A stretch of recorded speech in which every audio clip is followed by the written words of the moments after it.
At the first sign of Cam Johnson's struggle, Will reemerge. I'll tell you what, Cam is not slowing down. Oh, my gosh, he's playing so good. I can't wait to talk about all that, man. And I missed, what was it, Wednesday, Thursday, Friday last week, and you step away from the show, and you know, I just love this so much. I love that I took the trip, and we took a trip to Buffalo to see our family, and it was a great trip, capital G. I mean, just close to 10 out of 10. Outside of it raining all day, every day, and just getting that reminder of what it is like this time of year on the East Coast. Like, Phil, when I tell you, it rained every single day, all day.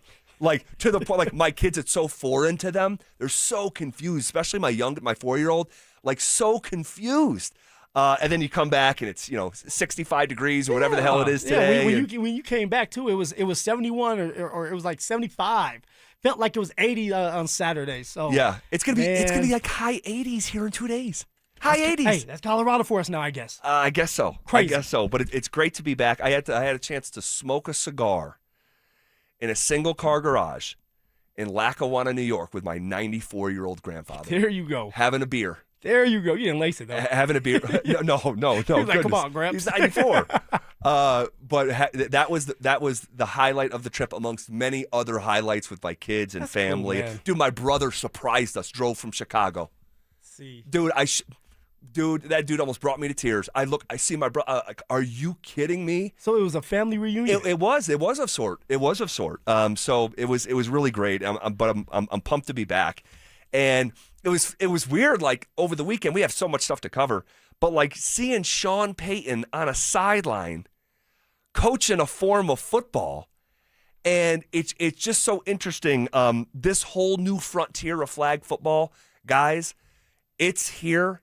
It's not going anywhere. The NFL is completely leaning into it, and I am pretty convinced, the way that I almost halfway was already 6 months ago, I'm pretty convinced Sean Payton wants to be the first coach of Team USA flag football in the 2028 Olympics. Well, you know what, Z? If that's the case, and you know what? It might be. You know, Sean likes the attention. Sean likes some type of obstacle that he has to overcome, and this is going to be different. And he got a little taste of that throughout Saturday's ass whooping. Got his ass whooped, yeah. Ooh-wee. But also for Sean, I think it's just more of a, I get to do something different. I get to dip my toe in something different. And he looked good, man. He did look good. Sean looked like he was rested. Refreshed. Yes. Refreshed. And maybe it was like, hey, I don't have to do the play calling. But I'm telling you right now, Z, if Sean's going to be doing any type of play calling in that flag football league, he's going to have to get his act together and start calling some really good plays and make sure he has the right type of guys playing in this flag football game. Yeah, and some of this was kind of a joke, right? You have a Terrence Crawford. What are we doing? The boxer, Terrence Logan Crawford. Paul, come on. right. Von Miller was out there running around. DJ Von the Don. And then they had some, legit dudes, Stephon Diggs and Jalen Hurts, Ashton Genty, Alvin Kamara reuniting with Sean Payton as well.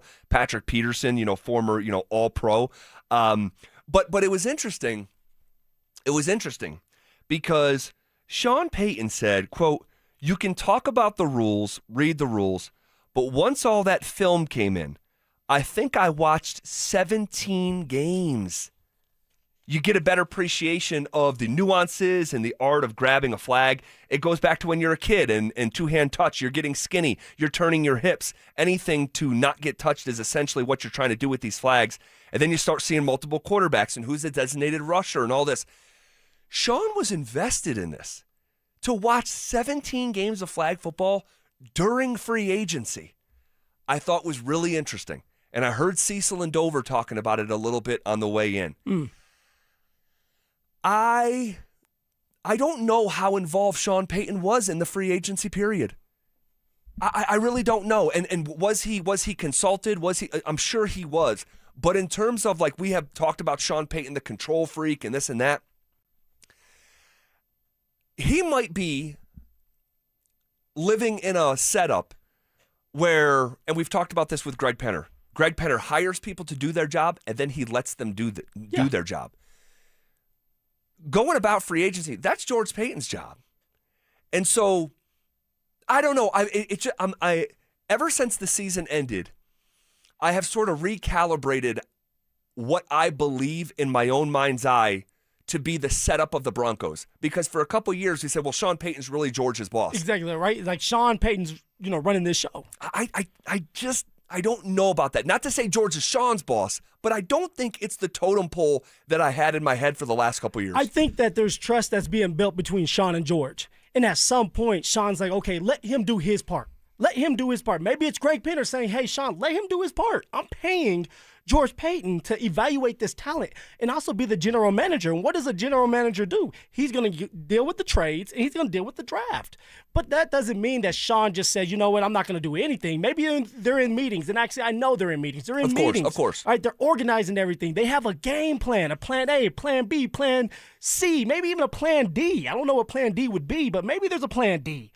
And then after that, it's like, okay, I'm going to trust George. We have our plan mapped out. If we can get someone like Waddle in this trade, we're going to do this. And let me focus on the flag football. When you're watching 17 different games. clips, right, of games throughout, that's hours and hours of film. Right. You're invested in it. Clearly. And we also know how Sean is. Sean's a guy, he's addicted. He has an addictive personality. When he does something, he's going to do it 100 miles an hour, 100%. And he was invested in this flag football thing, obviously because of the film he was watching. He wanted to win. He's a guy that likes to win. He loves winning. Well, he took a couple L's on the chin. Obviously, this doesn't mean a whole heck of a lot. I'm not here to talk about the flag football games, right? I really don't care. I'm uninterested in the games. I do, however, think it's interesting that he was that invested, that in a free agency window, he said he watched 17 flag football games. That's a lot. That is hours. And I think he's aiming to be Team USA's coach or at least a member of the staff. And again, that dynamic of Sean being the end-all, be-all, final football word stops with him, I'm just really starting to question that a little bit. Look, it was easy for Sean in free agency this year. Sign everybody back. That was the game plan. Sign everybody back and make a massive trade. I don't have to be there for that. Well, we will see. There's another couple pieces of evidence that I think I could point to that suggest he's not maybe the authoritarian that I had in my head anyway, speaking for myself. All right, we've waited months for something in Denver sports that finally happened this weekend. That's next. Stream Stokely and Evans with Mark Schlereth, Dover and Cecil, The Drive, and all your favorite shows on the Denver Sports 104.3 The Fan app. Powered by Advanced Tax Solutions. Denver Sports 104.3 The Fan. Hey, what's up, guys? Zach here on behalf of the Rocky Mountain Men's Clinic, talking to you men. Hey, when did you stop feeling like your old self? Seriously, think back for a second. It probably wasn't some big moment. Low testosterone doesn't work like that. Starting in your early to mid-30s, you lose 2 to 3% of that production every year. But then the years stack up. And you look back, it's like, wait, I don't feel like that same guy. A lot of us just assume it's aging, but there are classic signs of low testosterone, which is, low energy, low focus, that brain fog. Maybe your confidence is taking a hit in the weight room and in the bedroom. Guys, Rocky Mountain Men's Clinic, they're experts in low testosterone. They've treated tens of thousands of men across Colorado, and now they offer 4 targeted body composition plans featuring GH peptides, NAD+, GLP-1, PDA, and more to help men lose weight, support metabolism, improve gains in the gym. If you're wondering if you're suffering from low T, go take that low T quiz at RockyMountainMen'sClinic.com. Simple 10-question quiz, but from there you can schedule your consult. The initial visit is just $99. That includes that consult, a T and PSA test, and if you sign up for testosterone treatment, the day of that appointment, your visit's free. All right, so call them, 720-440-7900, or visit them online at RockyMountainMen'sClinic.com. Featured therapies are compounded and have not been evaluated nor approved by the FDA. Provider prescription required. See website for details. Progressive knows you think the grass is always greener. Like maybe you ride a motorcycle. But today, it's raining. So you wish you had an RV. But if you did, you'd have to listen to some guy parked next to it at a campsite plays acoustic guitar. Now, before you start wishing you had a boat, remember, your brother-in-law would invite himself every weekend. Permission to come aboard, Captain? But one thing that is greener is the money you could save when you bundle your RV, boat, or motorcycle with your home or auto with Progressive. Progressive Casualty Insurance Company affiliates and third-party insurers. Not available in all states or situations. When your check engine light comes on, do you see a repair bill or do you see peace of mind? For 20 years, CarShield's been the name America trusts to help keep you on the road.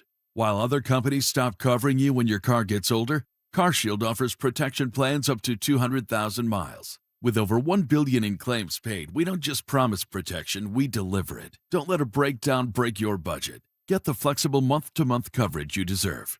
Go to carshield.com. That's carshield.com today. Join Denver Sports 104.3 The Fan on March 27th at the Basketball Social House for a live broadcast from 2 to 6 p.m. with The Drive. The first-of-its-kind sports bar and basketball suites experience is calling. Eat, drink, and catch every game on massive screens and shoot some hoops. A family office is a team built to handle the three biggest financial responsibilities a family faces: wealth management, tax strategy, and estate planning. Most firms only manage your investments and refer the rest out, hoping everyone stays aligned. At Trajan, we built something different. Your wealth, tax planning, and estate planning are handled together inside one firm under one roof. There's no guessing whether your CPA, advisor, and estate attorney are truly in sync, because our team works together every day on your behalf. When your financial life becomes more complex, your advice should become more coordinated, not more fragmented. One plan, one trusted team. Call Trajan today, 720-204-8100. That's 720-204-8100. Trajan Wealth, an SEC-registered investment advisor. Additional services through Trajan Estate and Trajan Tax. Additional disclosures and accreditation at TrajanWealth.com. When you've been serving Colorado as long as I have, you see a lot of new law firms come and go. Many of them aren't even from here. They don't know Colorado law the way we do. I'm Rob Wilhite of the Wilhite Law Firm. For 47 years, we've been fighting and winning for Coloradans. This is our home. We care about our community, and we care about the safety of every resident who lives here. So if you've been injured and need real Colorado experience on your side, call the Wilhite Law Firm, 303-GOOD-LAW. The Wilhite Law Firm. Experience you can trust, results you can count on. When you want a new car, you want it now. That's why AutoNation moves at the speed of savings. Right now, put your tax refund to work at AutoNation. Even drive with zero down plus zero payments till June. No speed bumps, no detours, just great prices on new and used cars, trucks, and SUVs. Save on thousands of vehicles with zero down plus zero payments till June. Act fast, save now at your nearest AutoNation store. 60-month max term financing on approved credit. Interest accrues from date of purchase. See store for details. Expires 3/31/26. At Thirsty Lion Scratch Kitchen, craft cocktails and beer, every dish is made fresh daily, from chef-driven, globally inspired flavors to the classics you crave. Behind the bar, handcrafted cocktails meet a curated lineup of local and regional beers. It's a place to gather, unwind, and connect, where the energy is lively and the experience is always elevated. Thirsty Lion. Come as strangers, leave as friends. Visit them at the corner of 16th and Wynkoop or at thirstylionrestaurant.com. Zach By here for 5280 Exteriors. Guys, we've had the driest winter in decades. Protect your home with fire-resistant, non-combustible, low-maintenance upgrades built to handle Colorado's extreme weather. 5280 Exteriors, the altitude of quality. Running a business is hard enough. Odoo makes it easier with one simple, all-in-one platform. Start today at odoo.com. ODOO.com. This segment on 104.3 The Fan, powered by Waterloo Turf Denver. Get your Saturdays back. Denver Sports 104.3 The Fan presents The Drive with Zach By and Phillip.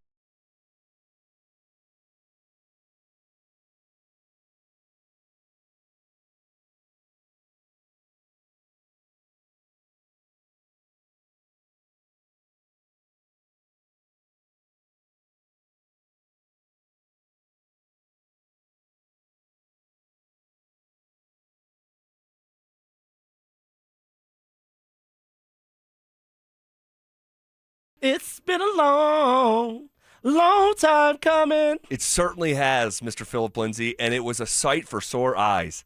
Seeing Payton Watson hit the scorer's table, check into a game, and honestly, in terms of how much time he missed, it was a lot of time. This is the first time that this group, how about this? Yesterday afternoon marked the first time Denver had Aaron Gordon, Payton Watson, and Nikola Jokic in the same game. Those three guys, AG, P-Watt, and the Joker, since before Thanksgiving. That's insane. And somebody might be saying, well, that's an excuse. They still should be good. Well, pump them brakes. Because you have P-Watt that has been amazing, has been awesome. All right, yeah, Jokic that had a comeback from an injury with his knee. All right, like this team's finally healing up, and it looked wonderful. yesterday. Yeah, they absolutely smacked Portland 128-112 in the way that you hope it would look after a tight first half. I mean, it was actually really interesting for me because I really wanted to watch the Kansas St. John's game as well in the NCAA tournament, so I fired up 2 screens. Yeah. And watching these are 2 of the best teams in the country, Kansas and St. John's, struggle to score a point, sometimes for 3 and 4 minute stretches. And then watching the shot making at the NBA level, particularly in the first half, it was unbelievable. I mean, like, I'm watching Klingon, the former UConn center, check into the game and make back-to-back threes as a 7-foot center. And then in a hotly contested Kansas St. John's game, the best player was going to be a top 5 draft pick, didn't make his first 2-point field goal till like 7 minutes left in the game. It's just the shot making in that league and where college basketball is at, it's almost like 2 different sports. But I'll tell you, I mean, with the Nuggets in Portland, Z, I mean, they both started firing shots. They were shooting over 70%. Both teams. It was nuts at the beginning of all of it. It was truly nuts. I'm like, damn, this game's gonna go to 200. Somebody's getting to 200 points today. It felt like that, and the way that Murray started, it was nuts. I mean, just the offensive weaponry in that first half yesterday was just on display in a major way. 7 different players were put in double figures for the Denver Nuggets.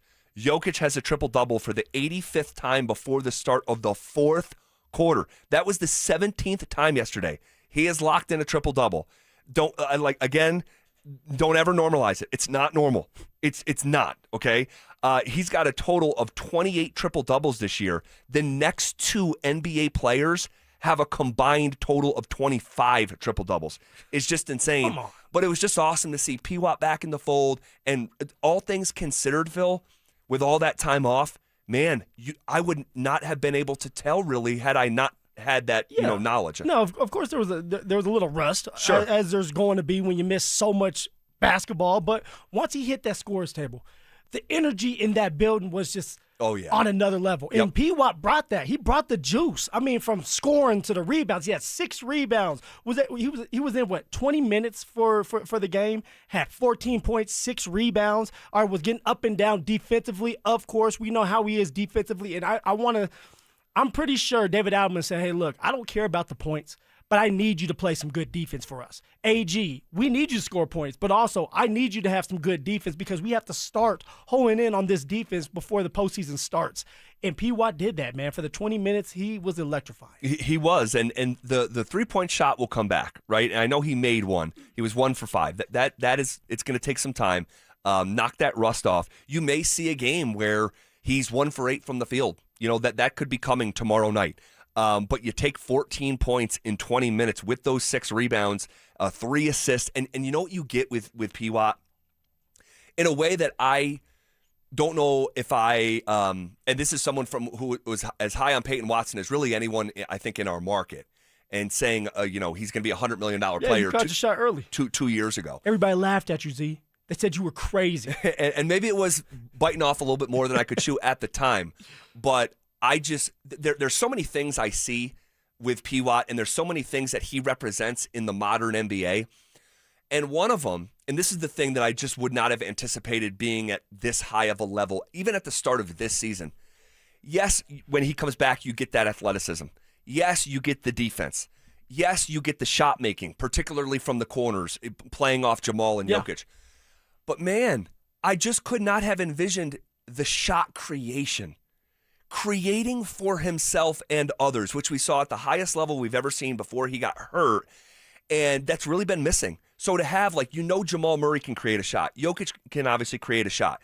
But the Denver Nuggets don't have a lot of other shot creators. Like Cam Johnson's not a natural shot creator. No.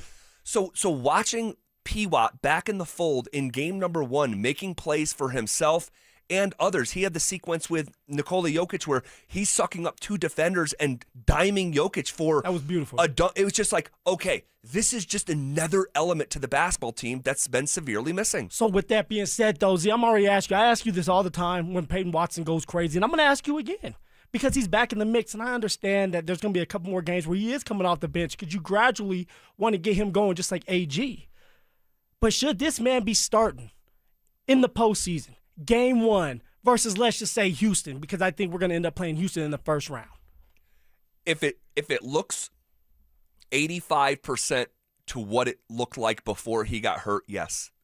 And more importantly than starting the game, even if he's not technically a starter, I think more times than not, he needs to be finishing the game. And I mentioned this to you early last week, or maybe it was even the week before, I forget, that having Christian Braun down the stretch of crunch time games, it scares me. It scares me because he is a reluctant shooter, and he plays shooting guard. And he is shooting in the 20s this year from three. And he struggled defensively as well. He has. So, like, when you close out a playoff game and the scouting report is so emphasized, you know you're going to be able to shade way off Christian Braun in a way that you could never with Michael Porter Jr. Even when he was struggling, even when his shoulder was hurt, you never saw people leave him alone because you know that's 41% from the corner. And P-Watt has reached that level of consistency before he got hurt. That's why I said it's got to look damn near like what it looked like, 85, 90% of what it looked like. Because, again, Christian Braun, if you have a non-shooter in the corner and you're running your two-man game with Jokic and Jamal Murray and Aaron Gordon's in the dunker spot and Cam Johnson's in the other corner, man, defenses are going to beg that the shot that they give up on any single possession in the postseason is Christian Braun shooting from the corner. They're going to sag in the paint. Totally. They're going to sag in the paint and force Christian Braun to beat us. He doesn't have a gravitational pull. It's the opposite. This was LeBron James freaking out last week on the bench because someone covered Austin Reeves bailed. He bailed on Cam Johnson. He sold out to close out on Christian Braun instead of Cam Johnson, and it led to a wide open three in the corner. It's like that's the scouting report. So I'm fearful of that dynamic being like problematic for this guy who you signed up for $125 million.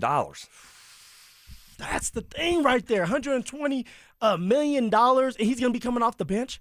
Because I'm obeying my eyes right now. And if I'm with you, with Payton Watson, and he's only going to get better. Totally. He has the confidence already. You can see it. He has the juice. Yep. He gets that shot from the three-point range down again. That man needs to be starting. And Christian Braun's going to have to come off the bench and bring that juice. But, man, we need this to play out well for the Denver Nuggets. They must stay healthy for the rest of the season. There's only so many more games left. Yeah. And then it's time to go. And I think it's 11 games That's left, it, I want to say. 11 games. Crazy. Here was a P-Watt talking about excited to be back. Oh, yeah, it was super exciting. I mean, it was hard for me to sleep last night. I was just anticipating this day for a long time, obviously. You never know what to expect with the rehab process, and it was really tough for me at times, but I'm glad that I was able to push through it. I'm glad we have the training staff that we do, getting me back to full health, and I'm ready to continue to contribute for us. All right, you love to see it. More from Payton Watson a little bit later in today's show. In the meantime, are we breathing a bit easier after what happened on the ice this weekend? That's next. Your bracket's busted, destroyed. It's embarrassing. But hey, we've all been there. The good news? Denver Sports is throwing you a lifeline. It's the Second Chance Bracket presented by Waterloo Turf and Xfinity. Your shot at redemption and $1,000. Dust yourself off. Head to DenverSports.com/bracket and prove your first bracket was just a warm-up. Entries close before tip-off Thursday, March 26th. That's DenverSports.com/bracket. Denver Sports 104.3. The Fan. T-Mobile has an exclusive bundle for customers 55 and up. I'm Sarah Bowl. Yeah, I'm Frank Bowl. A reliable network is key for us. And with T-Mobile, it's been wonderful. And going to the 55-plus plan saved us so much money. A lot. And that's important. Trying to keep costs down. The home internet's been perfect. It's fast, it's quick. The setup was so easy, it took less than 15 minutes. It was like, ta-da! If you want simplicity, coverage, reliability, you want the whole package, T-Mobile has it. Right now, T-Mobile customers 55 and up can get 2 phone lines on America's best network, plus America's fastest 5G home internet for just $30 each. $30 per month each line with autopay plus taxes and fees. Minimum age 55. Pricing for home internet rely on 2 lines of essentials. Choice 55. $35 connection charge per line required. Best mobile network and fastest 5G home internet based on analysis by Ookla of Speed Test Intelligence data 2H 2025. All rights reserved. Mike Rowe here with another fun fact. If your concrete is cracked or uneven, you can actually lift it back up. Whether it's a sinking driveway, a patio, or a sidewalk, do yourself a favor. Call Groundworks. I spent some time working with these guys. They're the real deal. Their people are trained and certified to lift your concrete slabs. Schedule a free inspection with Groundworks, the foundation and waterproofing experts. Licensed in all states where work is performed. See website for details.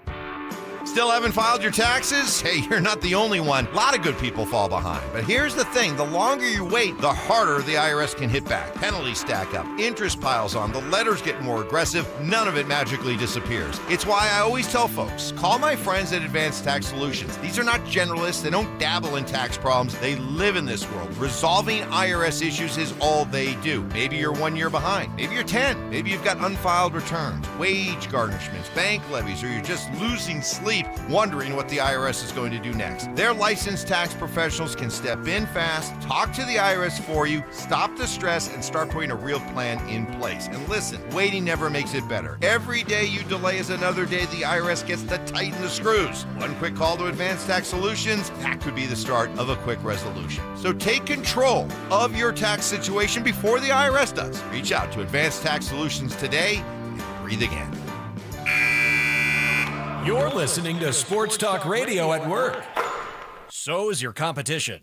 So are your customers. Denver sports fans don't half listen. They argue. They text in. They remember stats from 1998. They remember who sponsors their obsession. Audio, video, or online. We've got every angle covered. DenverSports.com. Make your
Jewelers, the official jeweler of the Colorado Avalanche. You're listening to The Drive with Zach By and Phillip Lindsay on Denver Sports 104.3 The Fan.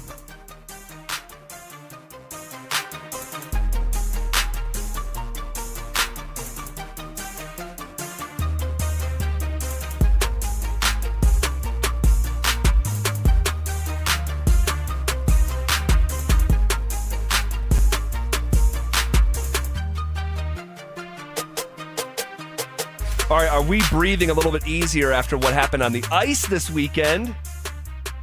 And don't think for a second, man, that I wasn't still locked in, even though I was on vacation in mega air quotes, like mega air quotes.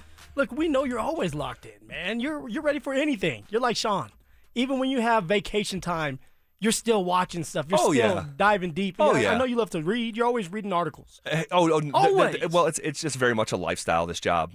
So it's hard to turn off. Impossible for myself. So despite me being on the East Coast for a quote-unquote vacation in tropical Buffalo, where it rained every single day, all day, every day, I was locked in on Friday night, as well as we were actually back in time on Sunday. We came back early yesterday to watch nearly every second of this, and then transition into Nuggets while the NCAA games were going on. I mean, it was a packed day in the By household yesterday.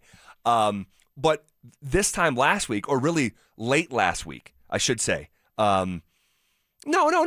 This time last week. Yeah, this time last week, coming off a loss that weekend to Winnipeg. All right, we know that they got beat by Edmonton earlier in the previous week. Yep. Then they got pounded on Monday by Pittsburgh, and then to lose against Dallas 2-1 in a shootout, and you look up and it's like, holy mother, the Avs are, I think it was 3 points, 2 points. Was it 2 points? Yeah, at the end of it, it was like 2 points. Like, if you win, you're up by 4. You lose, you're only up by 2. And it's like, damn, Dallas at 1 point, Z. Avs were up on Dallas by 12 points. Crazy. And then now you're in a neck-and-neck battle. Everybody's tight. You know what I'm talking about. Everything is tight, and you're like, dude, what's getting ready to happen? And I'm like, man, and on top of this, when you start to think about it, the Avs dropped 3 in a row. Because Correct. it was the Dallas Stars Yep. and the other two you got done talking about. And 4 of 5 with the other games that we just talked about, the Edmonton exactly. loss. And it's like, what in the world's happening? I was like, man, we got to get Gabe back. We got to get Lecky back. Ross Colton, he's still a part of this. LOC, when is he coming back? Gabe? You know, You did say Gabe. You said Gabe. And so it's like everybody was panicking. Now I wasn't. I said things are going to be okay. I think they're going to go on a run. But they also needed this because I think at some point you sit there and you're winning all the time and everybody's calling you a wagon and you're so dominant. And then all of a sudden it's like, not so fast. The team that you can't beat in the playoffs is on your heels. Yeah, I think it was 13 of 14 or 16 of 17, whatever the hell it was for Dallas. They were just scorching red hot, and this thing is still not over. But after the weekend where the Avs pounded Chicago on a Friday night, all right, and then edged out Washington in a kind of boring game. It was bad. For most of the game. I mean, the first 2 periods were kind of hard to watch. Not a lot of excitement if you had a ticket to be in the arena yesterday afternoon there in Washington. Outside of like Alexander Ovechkin scoring his 1,000th goal. So let me talk out of the other side of my mouth. From an Avs perspective, for 2 periods, things were kind of slow moving, kind of sleepy, if you will, in a matinee setting. Ovi scores his 1,000th, so there's history made. If you were in the building for that, there's no doubt. And the Avs ultimately, come back and win a 3-2 game in overtime in a contest where Gabe comes back and scores, right? And you credit Netchus, the turnover behind the net was an ugly one for the Capitals, but taken advantage of and capitalized on by the Avs. And you total up. Who else was it? Nicholas Waugh. Yeah, Waugh, and then he's been on tear actually. He has been. So it's like he's starting to get his foot in here and starting to feel himself. So it was good. It was good to see the Avs back in action. It was good to see Nathan McKinnon scoring a goal and finally putting the puck in the back of the net. See, that's been the issue with the Avs. It's like they're getting these opportunities. They're getting the shots on goal, but it's not going in the back of the net. And then all of a sudden, you get into a game where you still need to have it. You need to be able to beat the Capitals. And, Nate Dogg comes through for you and slices through and has a Well, that was Netchus in overtime.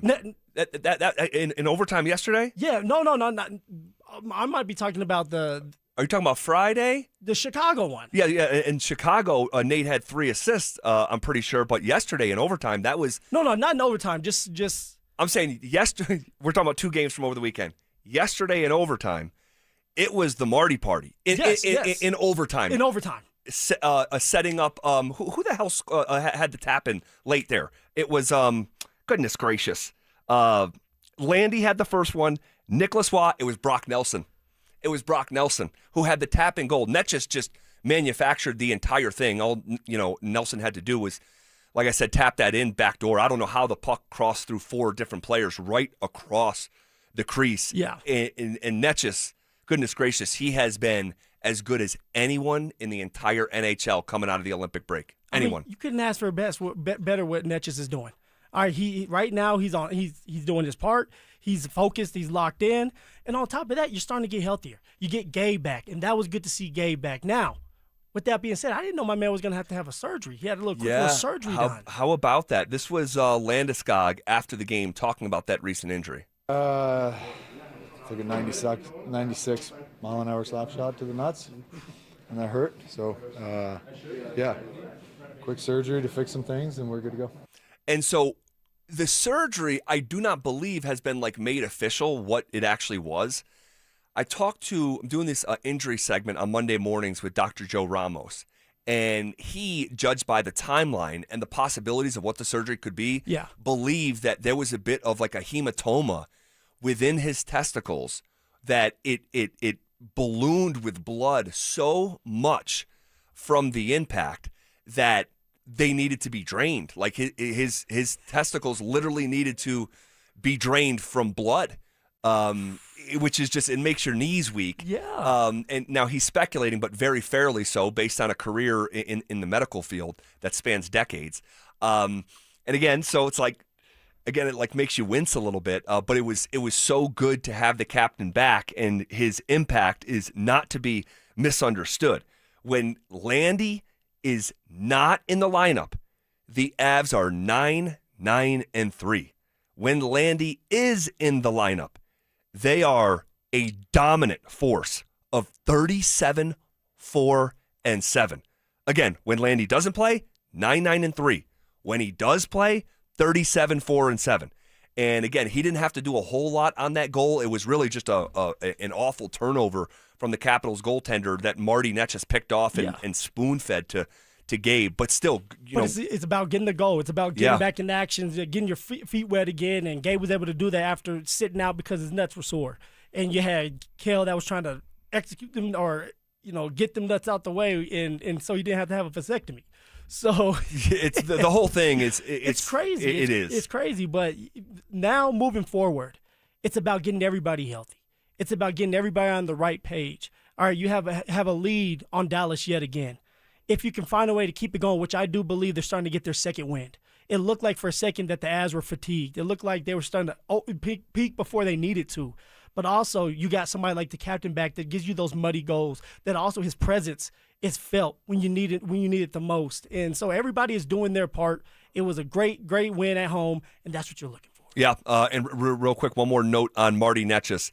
In the 13 games since the Olympic break, Marty Netchus has 10 goals and 14 assists for 24 points. Only Tampa's Nikita Kucherov has more in that span. So he has just been as good as anyone in the sport. He's on pace for 100 points. That dude is electric and so fun to watch. All right, you weren't the only one shocked by the Jaylen Waddle trade. Imagine playing the same position. What was Marvin Mims' reaction? And did it confirm a suspicion I had about Mims' future? Also, new details coming out today about how that trade actually went down. We'll get to it all next. Names that rhyme, takes that hit different. Shapiro and Piro is happy hour sports talk built for the modern fan. Local stories, hidden gems, and the mustache monologues you never knew you needed. Weekdays at 3 p.m. on the Denver Sports 1043 The Fan YouTube channel. Subscribe now at Denver Sports 1043 and get in on the action. Denver Sports 1043 The Fan. Taxes was feeling so stuck. Sitting in traffic, squeezing into a parking spot, all to squeeze in getting tax help during your lunch break.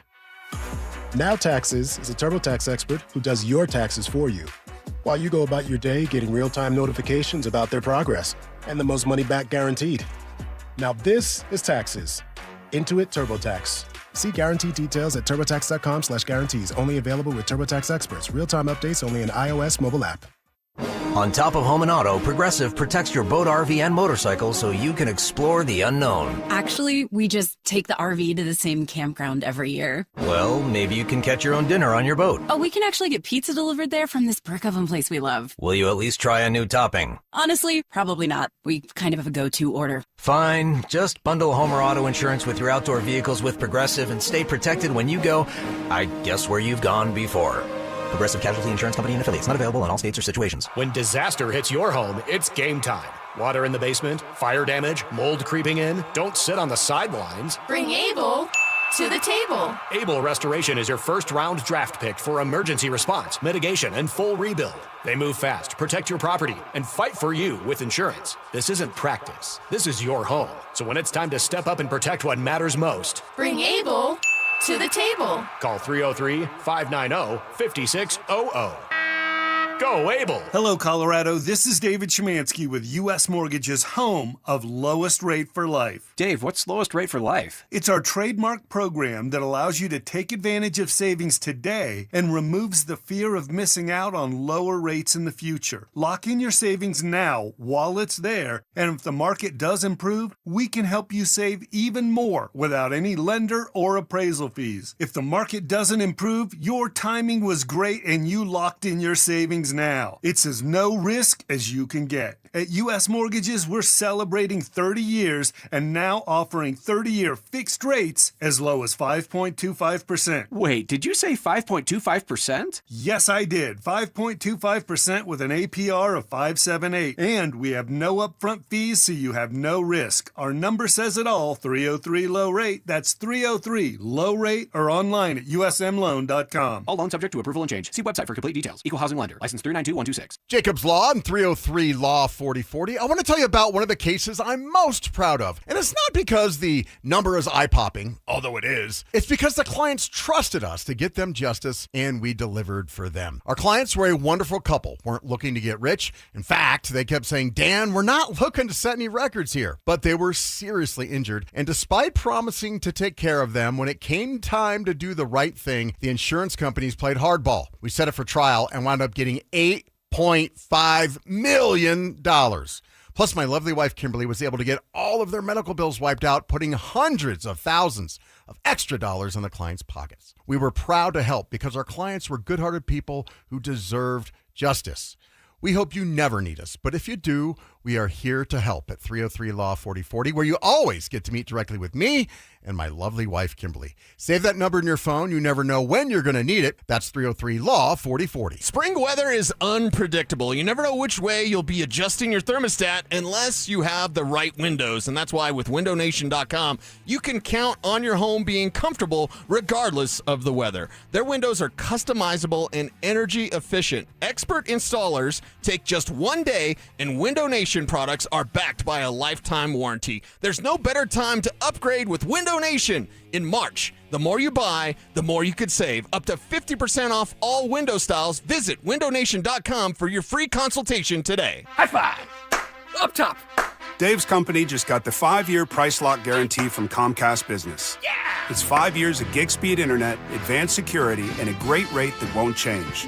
All from the company with 99.9% network reliability. Heck yeah! He hasn't given this many high fives since Deborah brought in her famous banana bread. Yes! The Comcast Business 5-year price lock guarantee. Powering 5 years of savings, powering possibilities. And it's hurting, but I am not stopping. Woo! For a limited time, now through March 29th, switch to Comcast Business to lock in your rate for 5 years and get a $500 prepaid card on a qualifying gig bundle. Or ask how to get started with 150 megabit internet and Security Edge for $59.99 a month for 12 months with a 2-year agreement. Don't wait. Call today. Restrictions apply. New customers only. 1-year contract required for guaranteed rate. Paperless billing and automatic payments with bank account required. 5-year pricing applies to monthly service charge, excluding taxes and fees. This segment on 104.3 The Fan, powered by Waterloo Turf Denver. Get your Saturdays back. KKFN and KKFN HD1 Longmont, Denver. You're listening to Denver Sports 104.3 The Fan. Leading off with the big story of the day, here's The Drive with Zach By and Denver, Colorado's own Phillip Lindsay.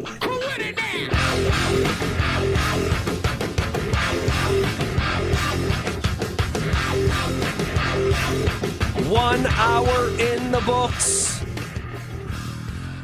Quicker than a New York minute. Hanging out with you here on a Monday.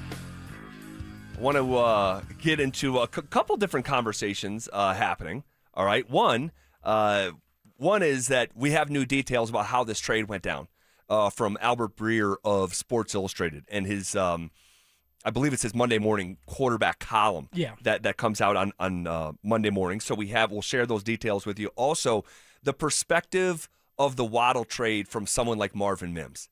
It is very interesting. We'll get to all of that here in just a second. But first, bracket busted?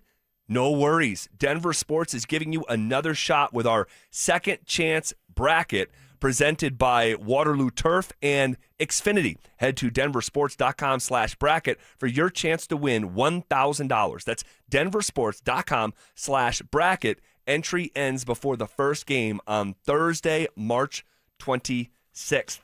All right, shifting gears to Broncos.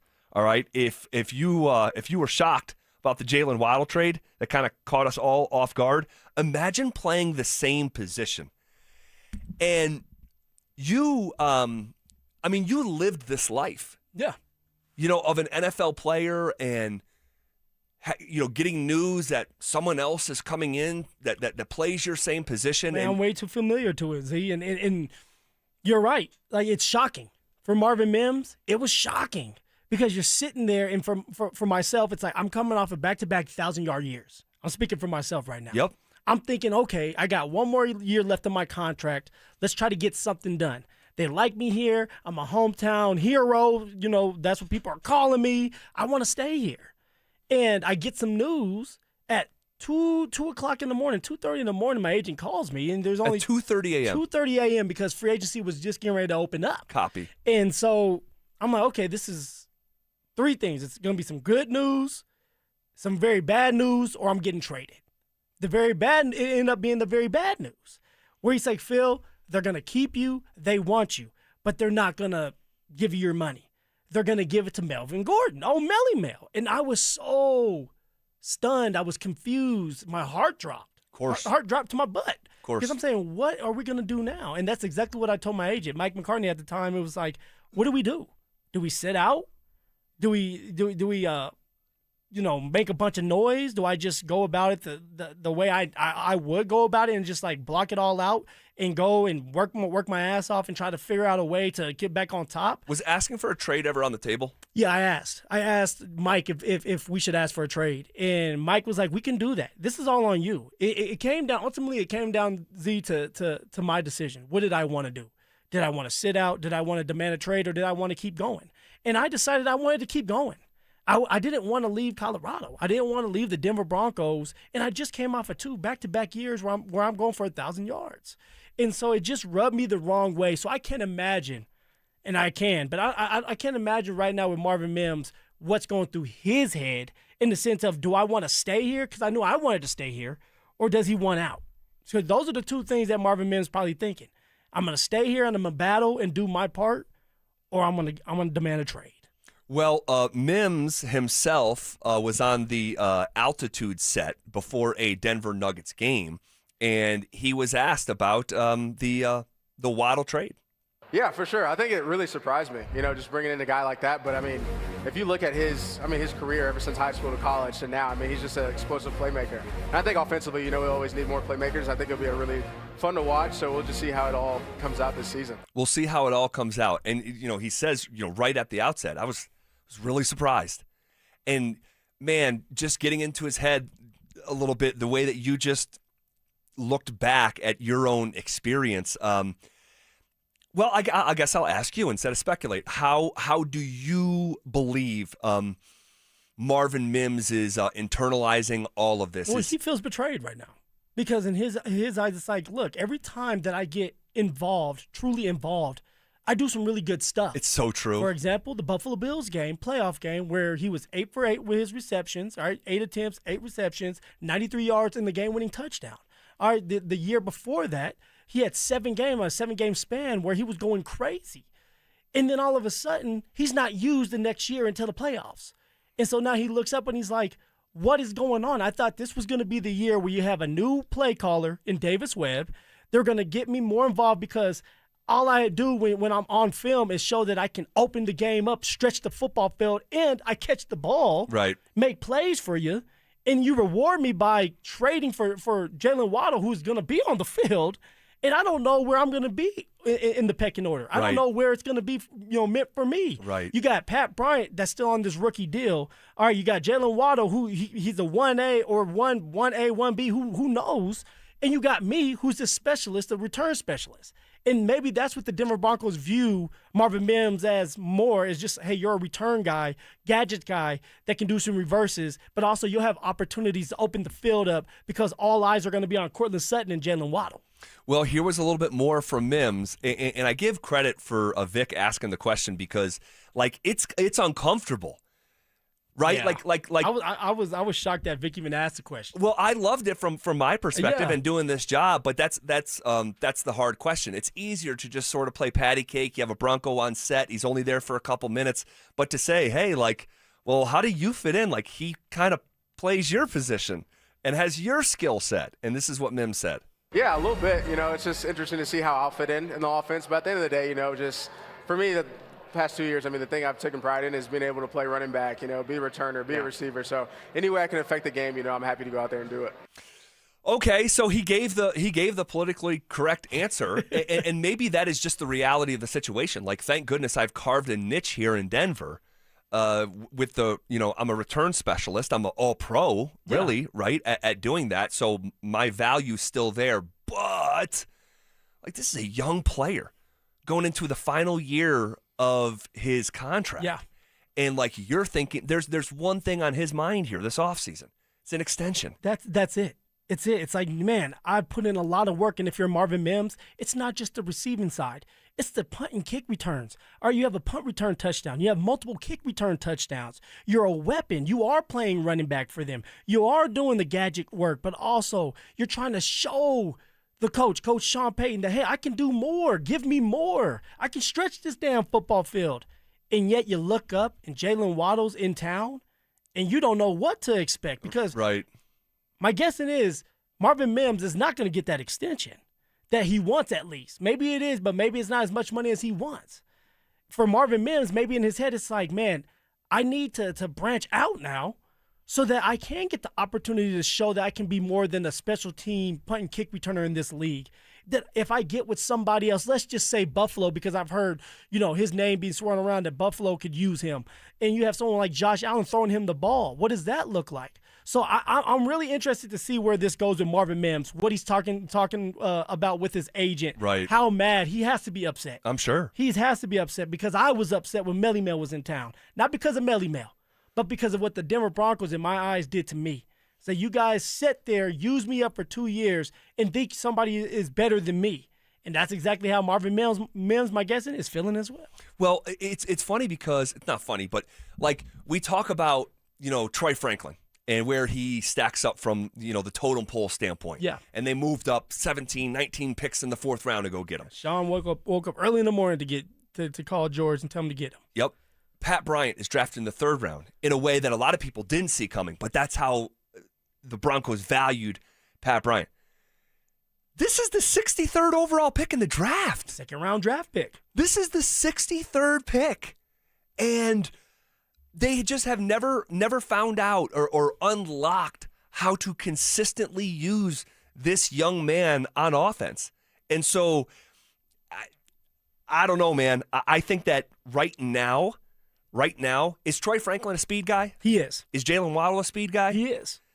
I just don't know. It feels like Mims could be looked at as like a bit redundant. Well, who on that roster, Z, when you look at it, can do what Mims can do?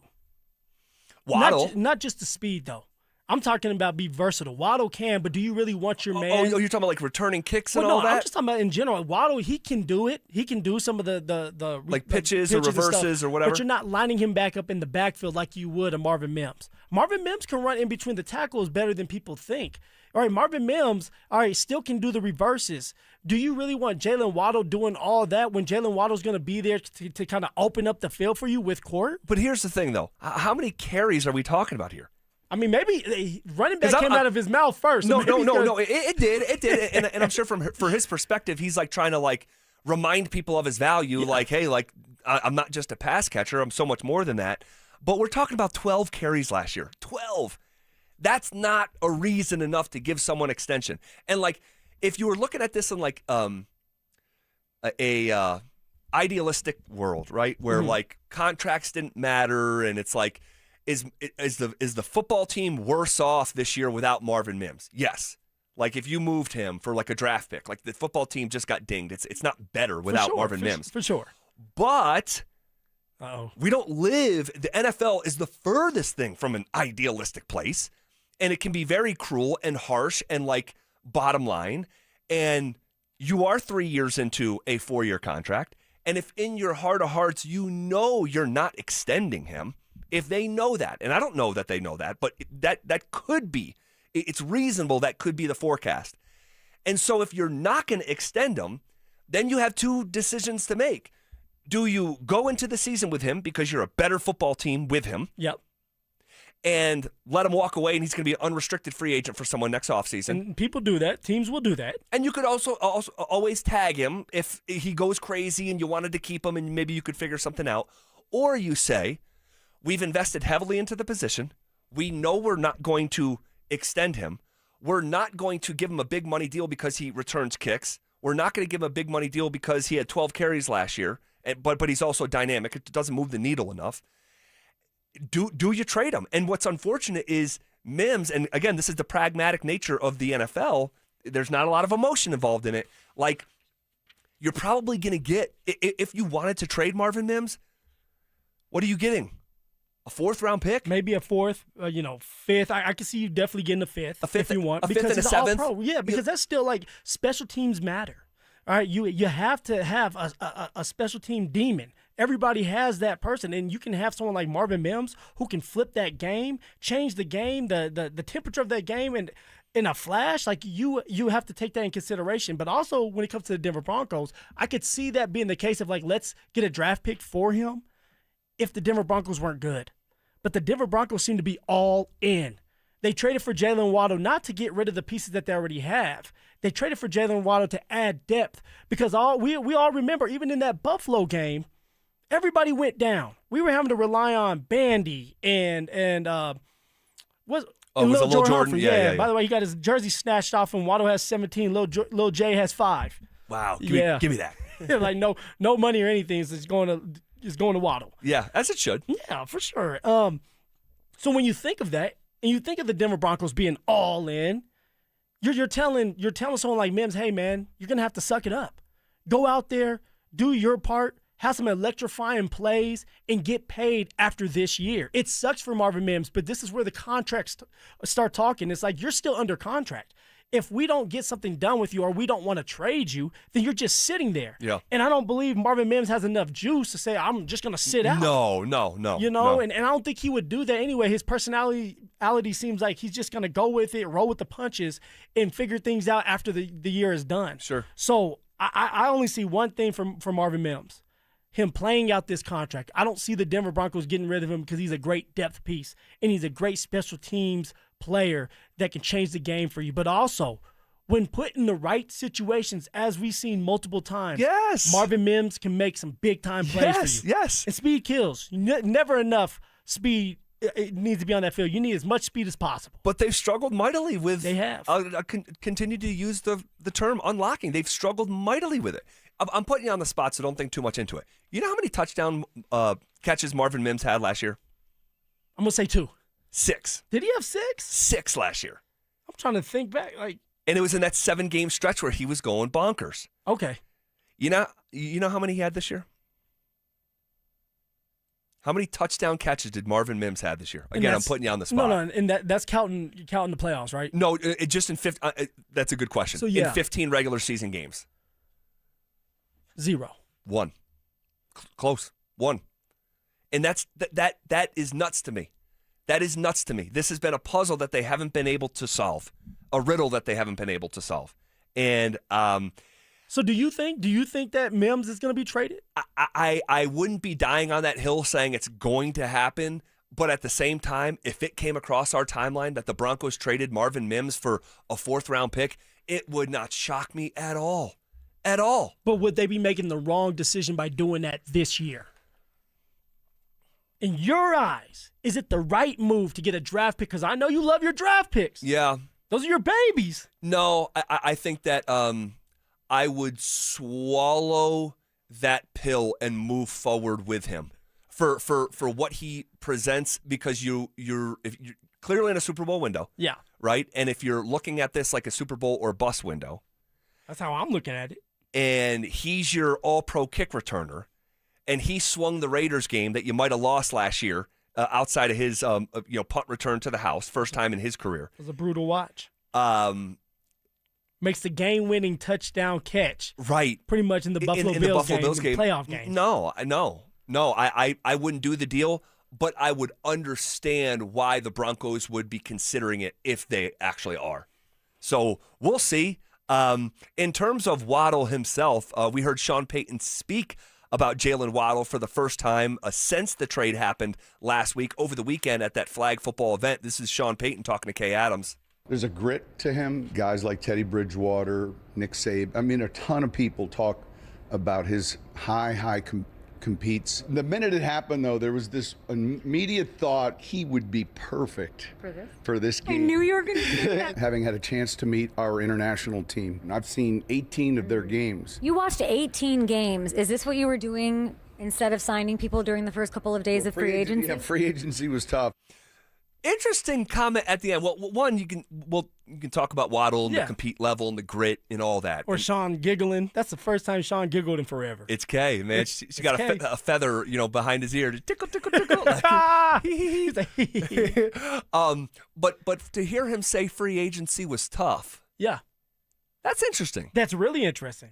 But you know what it comes back to?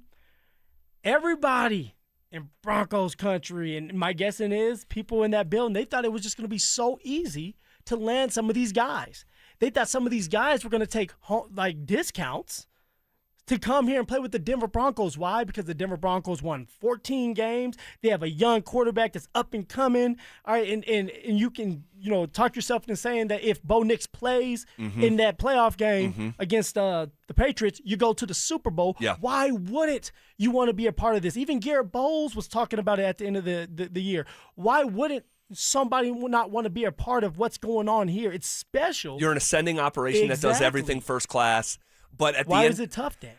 Well, because if it doesn't make dollars, it doesn't make sense. And the Broncos were clearly priced out of some of these free agents in a way that was a choice. They set their own budget. Put a budget on their own selves. They did. That's crazy. And so, but it's interesting to hear Sean say free agency was tough. This is where I go back to what I said 45 minutes an hour ago when I said, I just don't know this idea that Sean Payton's voice is the loudest in the room. He's at the top of the totem pole. That may have been true at the outset of this relationship. But I believe that Greg Penner is someone who has reestablished in Denver, I hire you to do your job, and then you do it. Not to wear every hat when you want to. This is George Payton's time. So Penner put his foot down and said, hey, look, this is what's going to go. This is the hierarchy of what's going on now. I do not think that sounds crazy. And we go back to conversations of Sean giving up play calling. Do we believe that happened in a vacuum and it's 1,000% Sean's own volition and he's No, this was a consensus building decision within the organization that started with Greg Penner. And I think that when you hear Sean Payton say free agency was tough, maybe Sean was like, hey, are you sure we can't get 13 for ETN?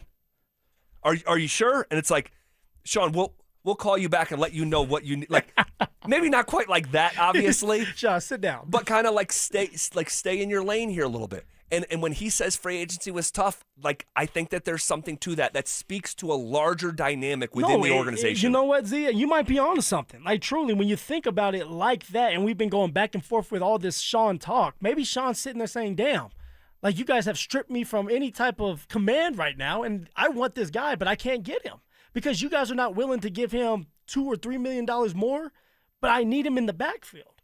And we're talking about Travis Etienne right now. I need that guy. But it's hard for me to believe all that at times because Sean's the coach still. And Sean has done a great job with being the coach and having the right guy. So, like, if Sean wants a guy, why wouldn't they give him that guy? And knowing that you're out of cap hell, you don't have to pay Russ anymore. Yeah, why not just splurge a little bit on a running back position in this case that has failed you for a couple years now? So you don't sound crazy to me. I'm just speculating. Obviously I'm speculating. Yeah. But when I hear Sean say that it's tough, free agency was tough, when I hear Sean Payton said that during the free agency window, he had watched 17 flag football games in preparation for what happened this past weekend, I just don't believe Sean was as active with the free agency or not as active, but not as authoritative. In control. Yes. Like his hands are not at 10-2 of free agency. That's George Payton. And I think I believe the current hierarchy within the organization has morphed over the past 3 years and is back to being a bit of a more traditional hierarchy where initially the head coach was in charge of all things football. And I think that the more that Greg Penner has taken inventory of the organization and having a deeper understanding after being in the trenches day in and day out with this organization every day for years, I think George has more of a voice that he did not have 3 years ago when he was not in on Sean Payton's interview. I think his status within the organization has really risen. His stock within the organization has risen. I think Sean has settled back into being a football coach and not the supreme leader. Yeah. And so I think there's a couple pieces of evidence that point to why that would be the case, if that is the case, because once again, I'm just gathering clues, using my brain, and speculating here. It's Detective Z. You're always on top of it. Or it could be something as simple as this. We know Sean loves social media. We know Sean's checking his social media. He's listening to all of us talk all the time.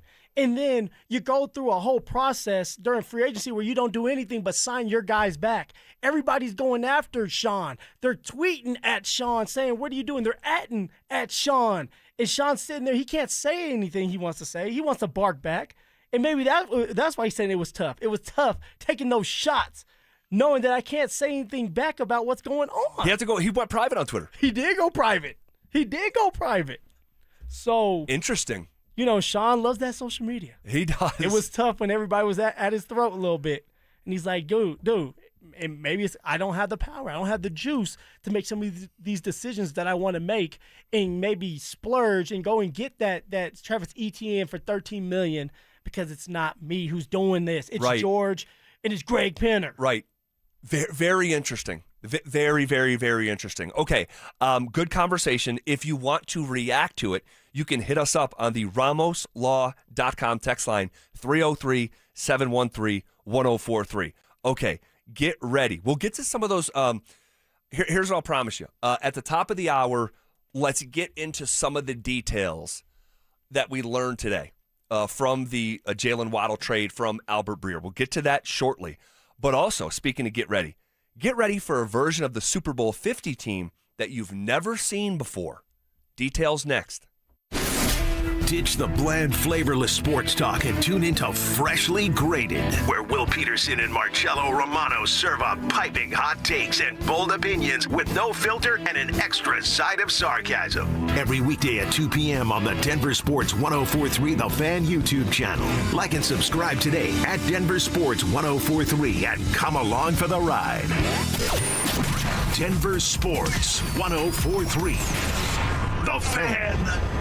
Jackson Hewitt has a great tax prep deal, $149 or less. Missing out is like ignoring the check engine light in your car. You'll regret it. Seriously, the price is only $149 or less, no matter how complicated, so don't wait. Like when you get a password expires today alert or you're shopping online and there's only one item left. It's like your taxes are in the cart, just complete the purchase. Hurry! This deal for $149 or less is like your phone at 1%. It's about to power down. Limited time offer for new clients on federal returns. Participating locations only. Terms at jacksonhewitt.com/149. At quarterback, calling the right play could change the whole game. And when your car breaks down, same idea. Make the right call before the big repair bill hits. CarShield helps protect you from expensive auto repairs.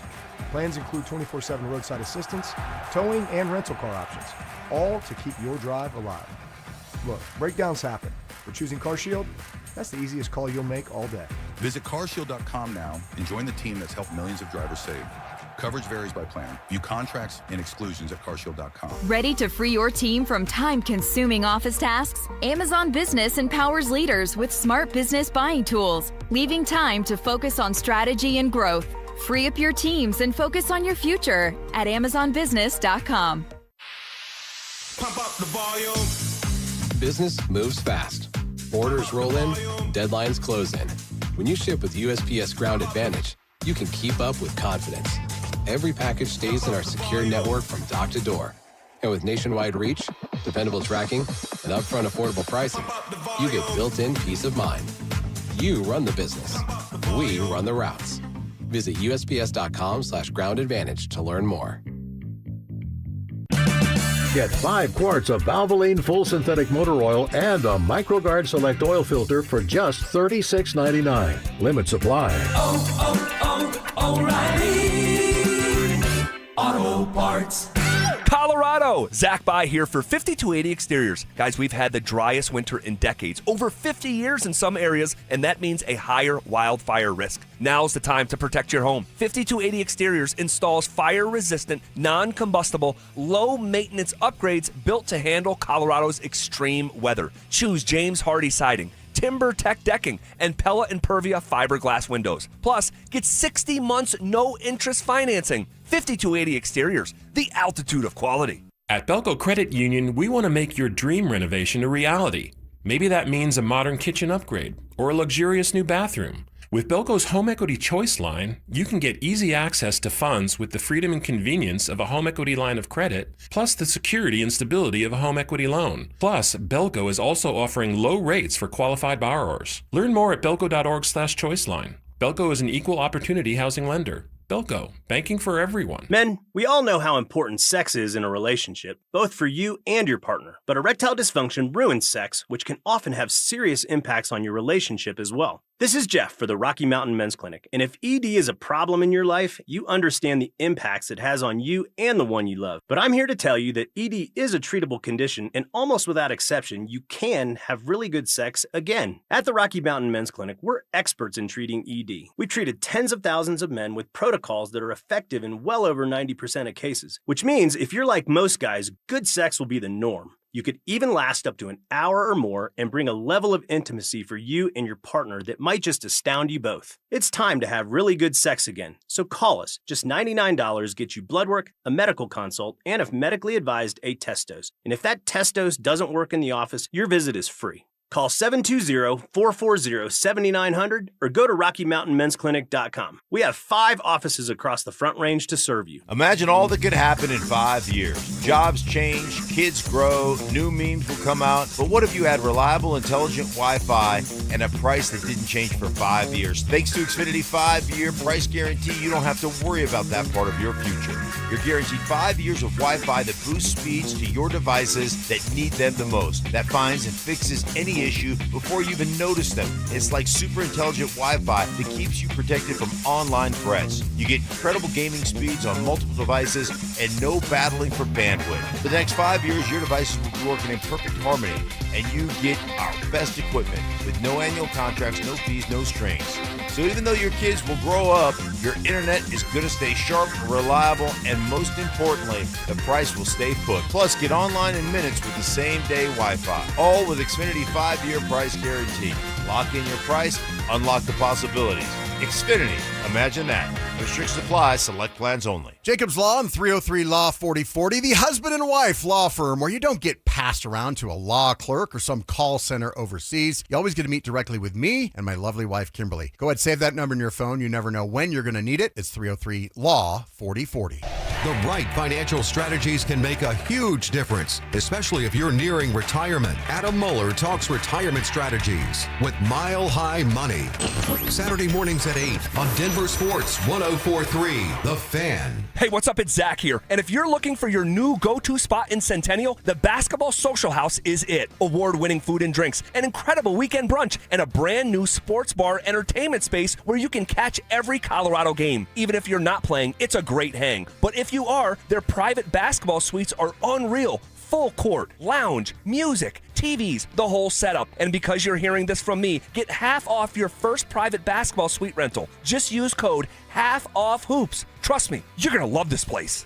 Every day at 3:30, the drive comes off the top rope to hit you with a 1, 2, 3. Finally, The Rock has come back to Denver. Tape your wrists, stretch your spandex, and oil your hair. Here's Zach and Phil with today's 3 count on the drive. All right, let's come off the top rope with it.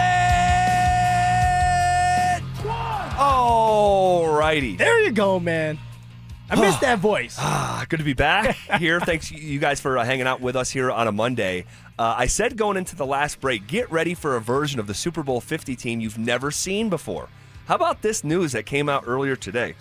So select members of the Super Bowl 50 team, they're going to do a new live event next month at the Paramount Theater in Denver. Peyton Manning will be there. Von Miller will be there. Emmanuel Sanders will be there. Right. All right. They were part of the video announcement this morning on social media. They're going to be joined by the likes of Gary Kubiak, DeMarcus Ware, Aqib Talib, and TJ Ward. Go. All right. The band's back together. Man, the event is called the Night of Champions and will take place on April 22nd. It's going to be moderated by Tracy Wolfson of CBS Sports. Tickets go on sale at the very end of March, but imagine these guys, and obviously it's not the whole team. You're not going to have 50 guys up there. It's select members of it.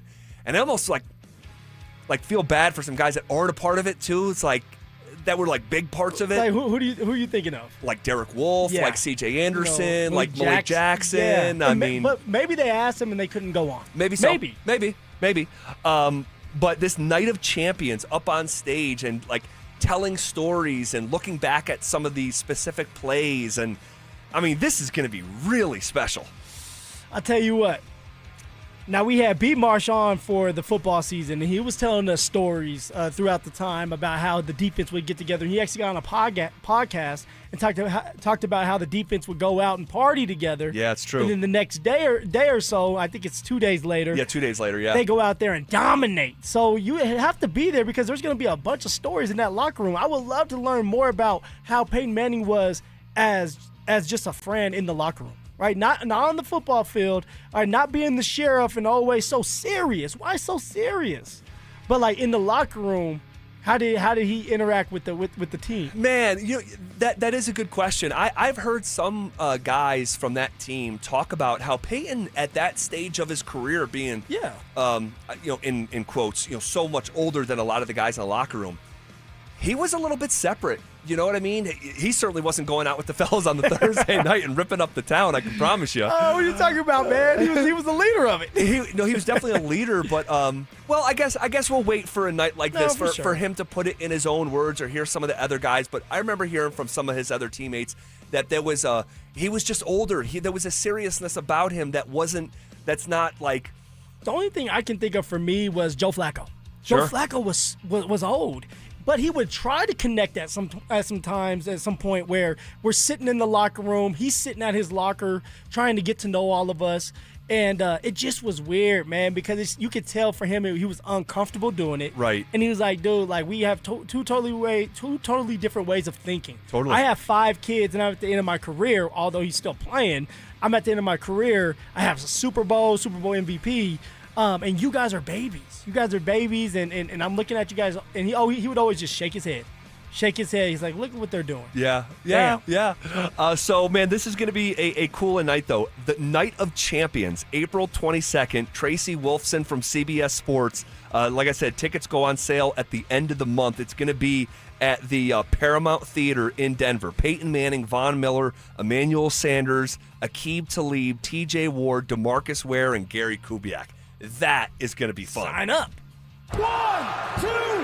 All right, the Seahawks and the Offensive Player of the Year, Jackson Smith and Jigba, agreed on a deal. I can't believe this is real life. Come on, man.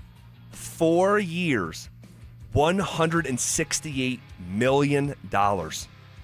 It includes $120 million fully guaranteed. Good for him, man. Go out there and get the bag. That's an average of $42 million a season. I'll tell you this: for a receiver, I know I'm acting. I'm a little upset. I'm a little jealous. I'm a running back. For a receiver, the receivers are only going to get 4 or 5 targets in a game. Well, he's going to get 9. Okay, 9 targets, but you're not doing the dirty work. You're not over there blocking these big ass linemen so the quarterback can get the ball off. Well, when you're going for 1,800 yards, the season he had, him and Puka, so much further along than the rest of the league. Jackson Smith and Jigba, 1,793 yards. Puka Nacua, 1,750. Like we talk about 1,000-yard seasons, right? This is over 1,700 yards. I can't even imagine what Puka's getting ready to get. What is he going to get? Because he missed a game, too. Yes. But by his average per game, he actually should have been, I say should have been, injuries happen in sports, you're going to miss time, it's going to happen. But on a per-game basis, Puka Nacua actually averaged more yards per game than JSN. which is crazy. Puka's uncoverable. I mean, both guys are. Both guys are just brilliant. Each had 10 touchdowns.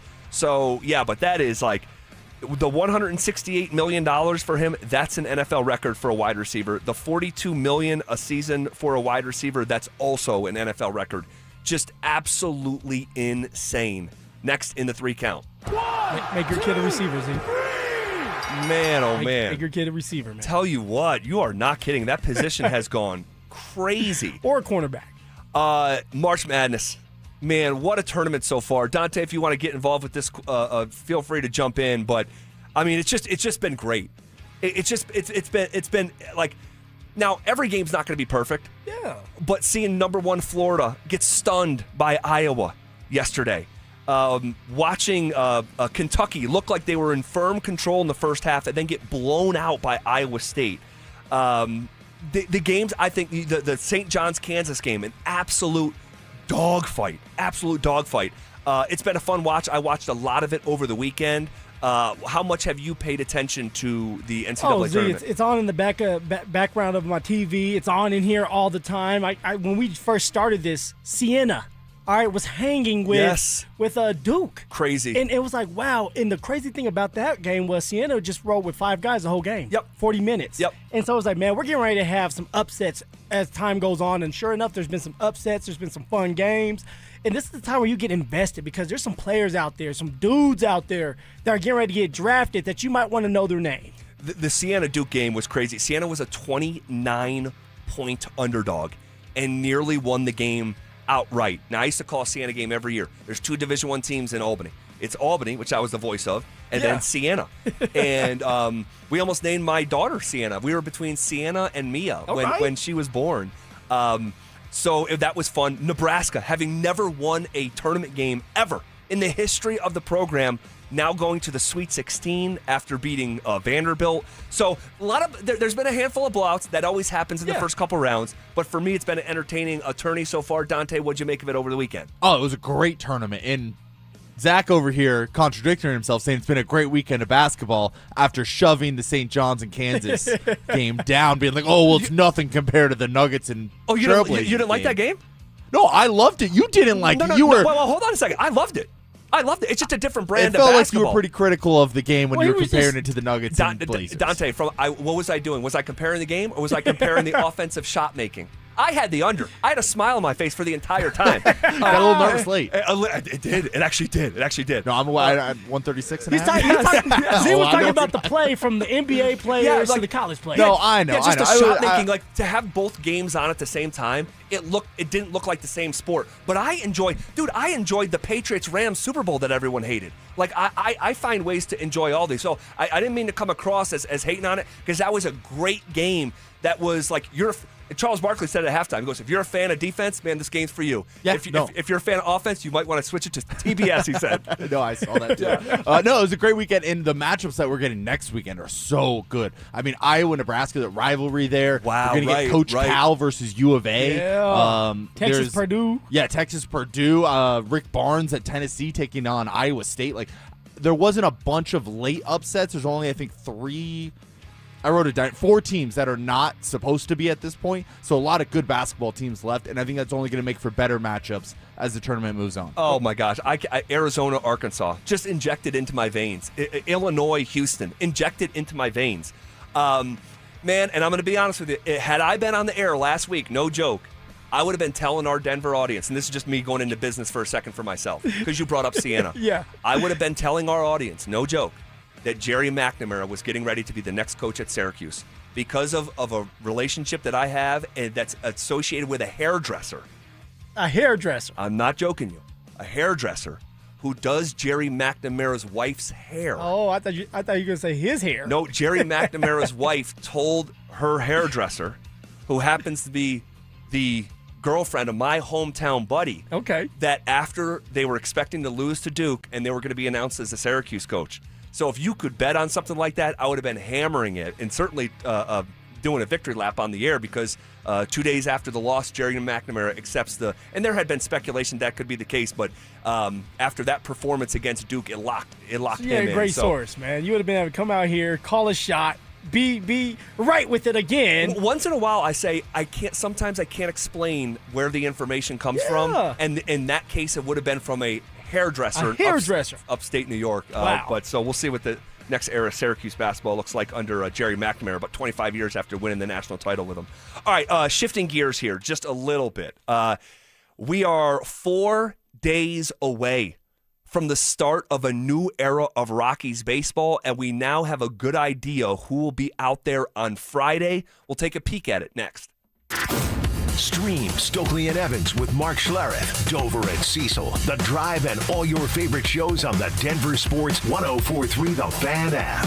Powered by Advanced Tax Solutions. Denver Sports 104.3 The Fan. This is a test of the emergency alert system.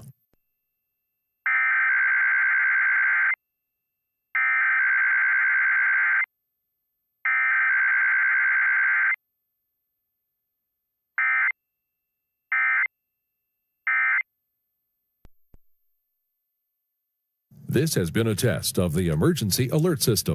Jackson Hewitt has a great tax prep deal, $149 or less. Missing out is like ignoring the check engine light in your car. You'll regret it. Seriously, the price is only $149 or less, no matter how complicated, so don't wait. Like when you get a password expires today alert, or you're shopping online and there's only one item left. It's like your taxes are in the cart, just complete the purchase. Hurry! This deal for $149 or less is like your phone at 1%. It's about to power down. Limited time offer for new clients on federal returns. Participating locations only. Terms at jacksonhewitt.com/149. That sound? Yeah, that's not a good sign. Hey, it's Drew Brees. And when your car starts making noises like that, a big repair bill might be coming right at you. But with CarShield, you don't have to fear unexpected breakdowns. CarShield helps protect you from expensive auto repairs. I spent my career making tough calls, but this one is simple. Visit carshield.com now and join the team that's helped millions of drivers save. Coverage varies by plan. View contracts and exclusions at carshield.com. Everything is getting more expensive. Gas, groceries, and especially rent, which can go up every single year. But as a homeowner, you have a secret weapon. While the world gets pricier, a fixed rate mortgage stays exactly the same. That stability isn't just peace of mind, it's your family's financial foundation. American Financing understands home ownership creates wealth. Every monthly payment builds equity and stacks your net worth on autopilot. It's how the middle class actually wins the long game. Your home is a flexible asset. You can live in it, rent it out for passive income, or pass it down to your children. Renting gives you none of that. American Financing salary-based mortgage consultants can help you get pre-qualified with no upfront fees. Call American Financing today and get a pre-qualification letter in 24 hours or less. Call them at 303-695-7000. That's 303-695-7000 or online at AmericanFinancing.net. Secure your rate, build your wealth, and get the cash you need. NMLS 182334, NMLSConsumerAccess.org. So, you're ready to propose, huh?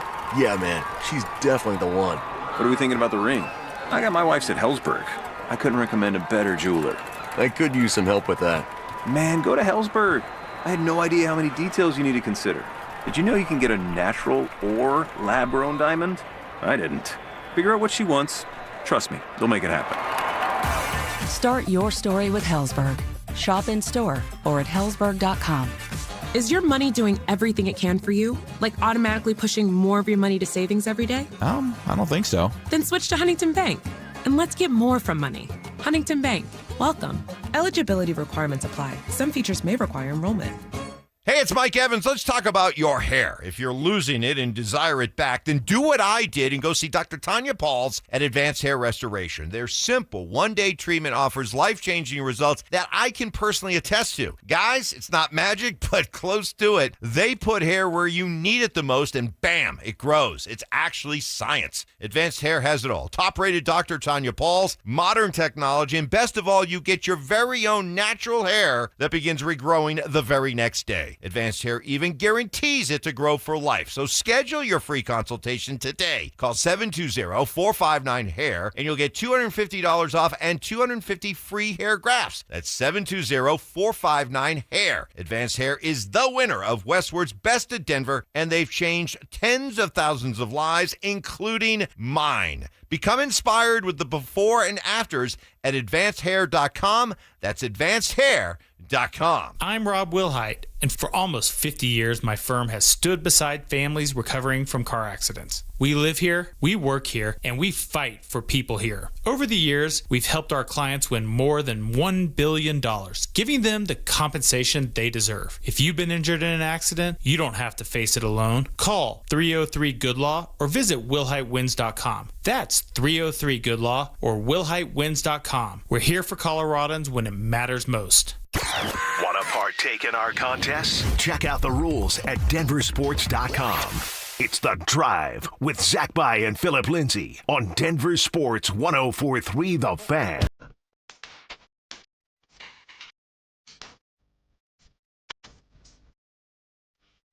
All right, believe it or not, man, we are 4 days away from the start of a new era of Rockies baseball. Let's go.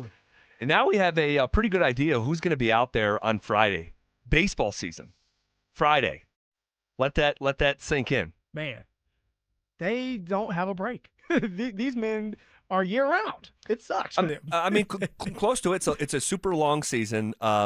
They've obviously been in spring training games for quite some time now.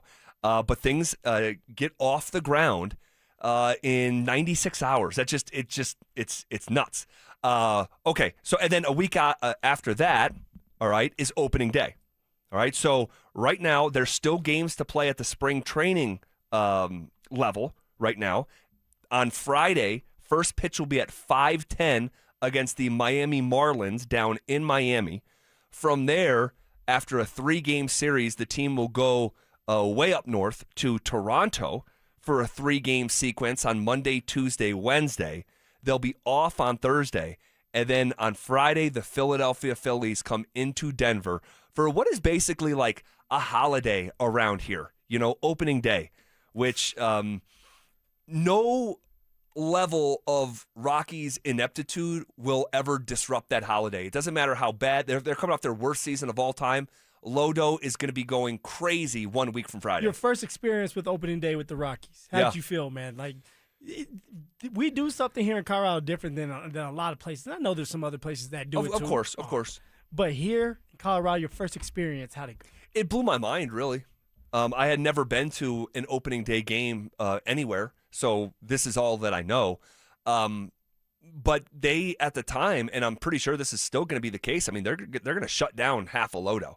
And there's going to be, I don't know, 300,000 people down there, 400,000 people, maybe more, packing out the bars, and the energy is just off the charts. And then if you're at the game, I mean, outside of the 1 year, and I was at the game as well, where there was a snowstorm, coldest day in the history of the Rockies.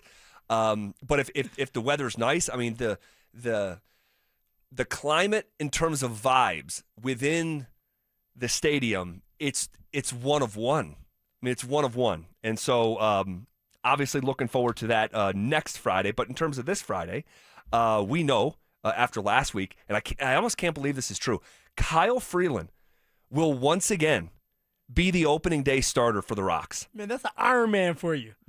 No joke. Iron Man. It's a franchise record 5th opening day start for the Thomas Jefferson product. And you know what? Good for him. And like you just got done saying right there, TJ, Thomas Jefferson. And I know Kyle Freeland really well. I know him really well just because of being in the DPS, representing DPS. And so for him to be able to do this for his 5th straight time, crazy. It's big time. Now, we know as the games go on, it's probably not going to get prettier. It's going to be ugly. Well, we'll see. Uh-oh. We'll see. I mean, last year. Optimistic, huh? Do you remember what happened last year? It was a bit controversial on opening day. Yeah, for Freeland? Yes. Oh, he went crazy on the mound. He did. And then something went up. We got a little winded. Yes. All right, and he's like, hey, I'm done. Yes. So this was actually controversial. I remember Dante and Drew going back and forth about like cats and dogs about this. So last year, through 3 innings, Kyle Freeland was perfect. After 4 innings, he faced the minimum number of batters, literally. At the end of 6 innings, 0 runs given up, no walks, just 2 hits with 67 pitches, and what appeared to me anyway, like he had a bunch left in his arm that day. But given that it was the first start of the season, Bud Black at the time was like being cautious with him. Yeah. And when Freeland told him he was a little winded, Black looked to the bullpen, and the outcome from there was very predictable. The Rockies were absolutely shelled. And so, but there's something to be said just for the longevity of someone like Freeland. Yeah. Just quick house cleaning. I know you said fifth straight. It's not 5 straight, because I think his first one goes back to 2017, I believe. And there had been different pitchers in there, whether maybe he wasn't healthy some years, I forget. I think German Marquez, took over at one point as the number 1 starter. Okay. But so 5th overall since he's been a Rocky. And you're looking at catchers, Hunter Goodman. That was predictable. That was the one established spot, or probably one of like 3. Brett Sullivan will be the alternate catcher. Willie Castro, Edouard Julian, Kyle Karros, Ryan Ritter, TJ Rumfield. Those are going to be the infielders. Outfielders, Jordan Beck, Brenton Doyle, Jake McCarthy, Mickey Moniak are your outfielders. In addition to Freeland on the mound, the rest of the starters, it looks like it's going to be Michael Lorenzen, Jose Quintana. I struggle with this name. Dante, help me out with Sagano. Is it Tomoyuki? Tomoyuki, yes. Yeah, Tomoyuki, and then Ryan Feltner will be the 5th starter. I think the biggest takeaway from like a big conversation narrative standpoint is that the 2023 first-round pick, Chase Dollander, he is not going to be amongst the starters. He's going to come out of the bullpen. Yeah, you know what, Z, I'm okay with that. He's young. He's young. Don't just throw him into the fire again. Let him kind of organically go about things, and when he gets his opportunity, I think he'll be more prepared. He'll be fresh. Mentally, he'll be there. We know how it is to go through a season in the MLB, and for pitchers, especially young, it can hurt your confidence. Well, we talked about this a couple weeks ago. When the message from the organization is you don't just get innings, you don't just get at-bats because you're a young player and you're developing and we're rebuilding. Yeah. You have to compete for your standing, and I think this is what they're making Chase Dollander do. Obviously, at a certain point, you want to see him start, right? He's got all the talent in the world. He had moments last year.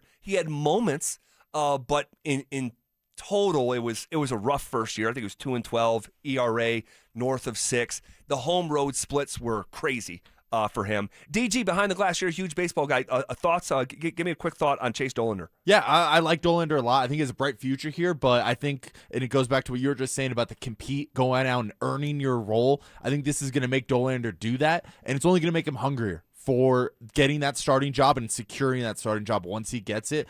I imagine he's still going to make 10+ starts this year. Someone's going to get injured. Oh, yeah. Someone's going to do poorly, and they're going to thrust him back into that starting lineup, or the starting rotation at least.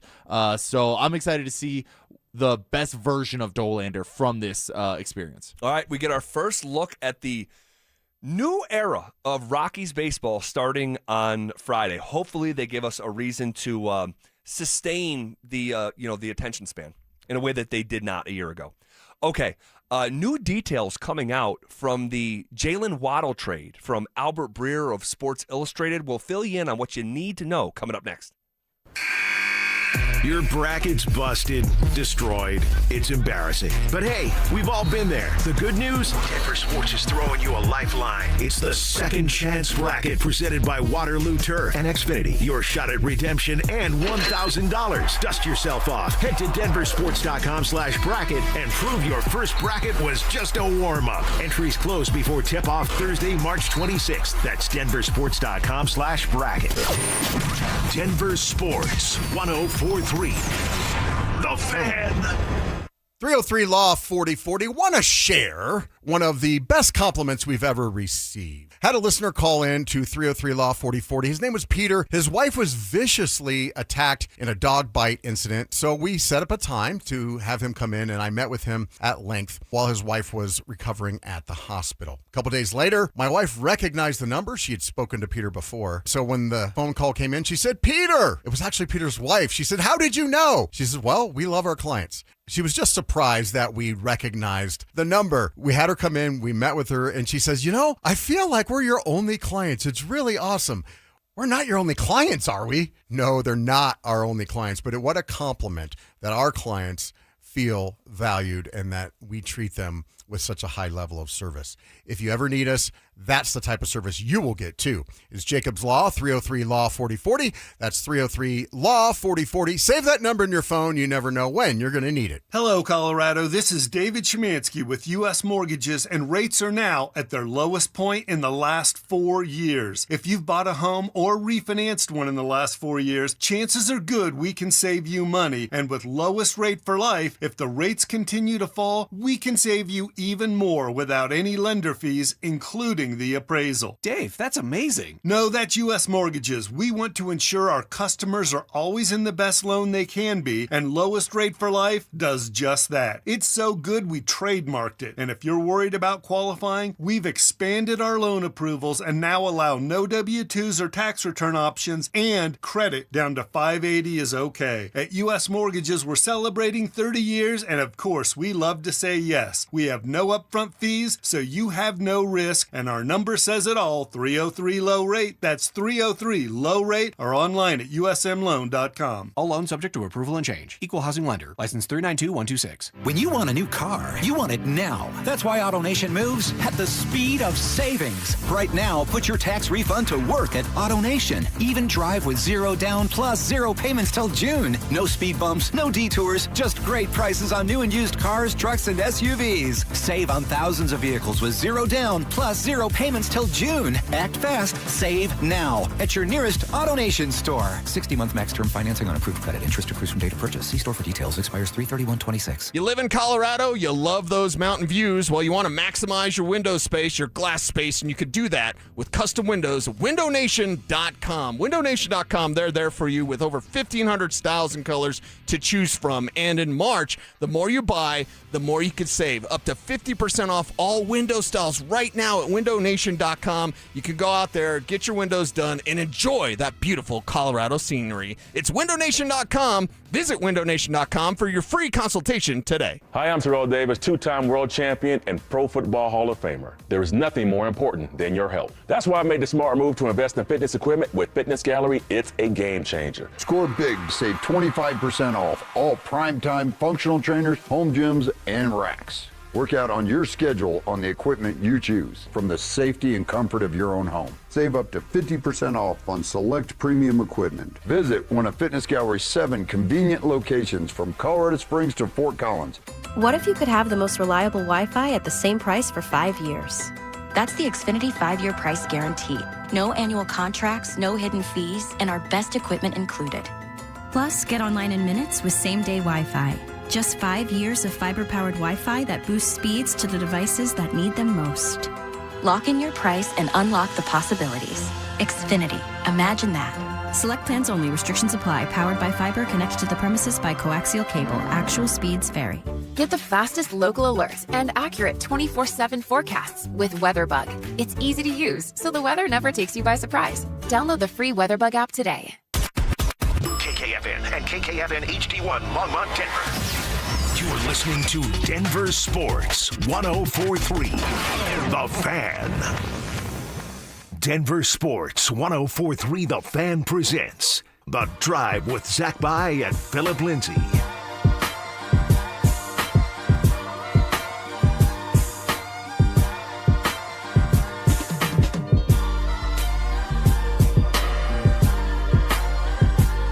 So new details coming out from the Jaylen Waddle trade from Sports Illustrated, which I thought was like shutting down as an operation. Apparently not. Still kicking. Still kicking for the moment. We'll get to that here in just a second. First, I got to tell you, man, special show coming on Friday. Join us. We have not been out on the road in quite some time, but this Friday, we're going to be live in Centennial at the Basketball Social House Bar and Grill. We're going to be broadcasting live from 2 to 6 p.m., so come hang out with us, shoot some baskets, and then stay and watch the college basketball tournament that everyone is going to be watching. We would love to see you this Friday at the Basketball Social House, 2 to 6 p.m. You remember the last time we went out? It got crazy. Oh, that was before the AFC Playoffs. Championship game. Yes, and that was a fun. Oh my time. gosh, that was hysterically fun. That is a top 3 remote that I've ever been a part of. That was just next level. That was probably my biggest one. You've been in the game longer than I have, but I tell you that was fun. special. That was fun. That was a special one. All right, so new details coming out from Albert Breer of Sports Illustrated. There's a handful of things here that I want to just get across. One, I want to establish the Miami Dolphins general manager is John Eric Sullivan. The head coach now is Jeff Hafley. And in this article from Albert Breer, they set up that how the Dolphins going through a rebuild and sort of a tear down thing. And they did, well, there's a lot here. We know what Jaylen Waddle adds from a football standpoint. Explosive athlete. He's called a stick of dynamite in this article. Dynamic weapon. All right, he's going to help your team be explosive. You're going to get a bunch of explosive plays, touchdowns. He's going to open the game up for the Denver Broncos offense. Yep. So how about this? After the Combine, it was Broncos assistant general manager, Reed Burkhardt, who reached out to Sullivan, making the initial inquiry on Waddle's availability. Sullivan had gotten advances on Waddle, and I'm reading here. Sullivan had gotten advances on Waddle, but nothing that progressed far in Indianapolis. He told Burkhardt he'd listen, but it wouldn't be cheap, knowing that a first-rounder would have to be part of any package coming back.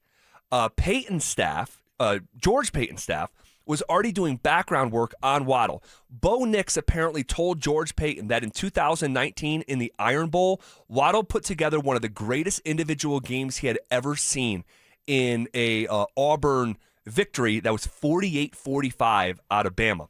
Brandon Jones, apparently, Phil, was also used as a resource as well, having covered Waddle for 3 years in practice in Miami. A former teammate. Yep, and one of Payton's scouts with a tight relationship with Nick Saban, and Saban himself told him that Waddle was competitive, tough, sudden, and could drop his weight as fast as anyone he had ever coached. And in terms of dropping weight, he's not talking about like shedding pounds. He's dropping his weight on the field. Yeah, on the field, like the routes, he's able to stop on a dime and direct a different way. And I'll tell you what, I got to see it firsthand. And I remember being in that practice. It was Friday before the game, and Waddle's like, hey, man, you guys got to give me the ball, because he's always laughing, joking around. And in my head, I'm like, this is the guy that everybody's talking about? This guy who's 5'10", 175 or 80 pounds?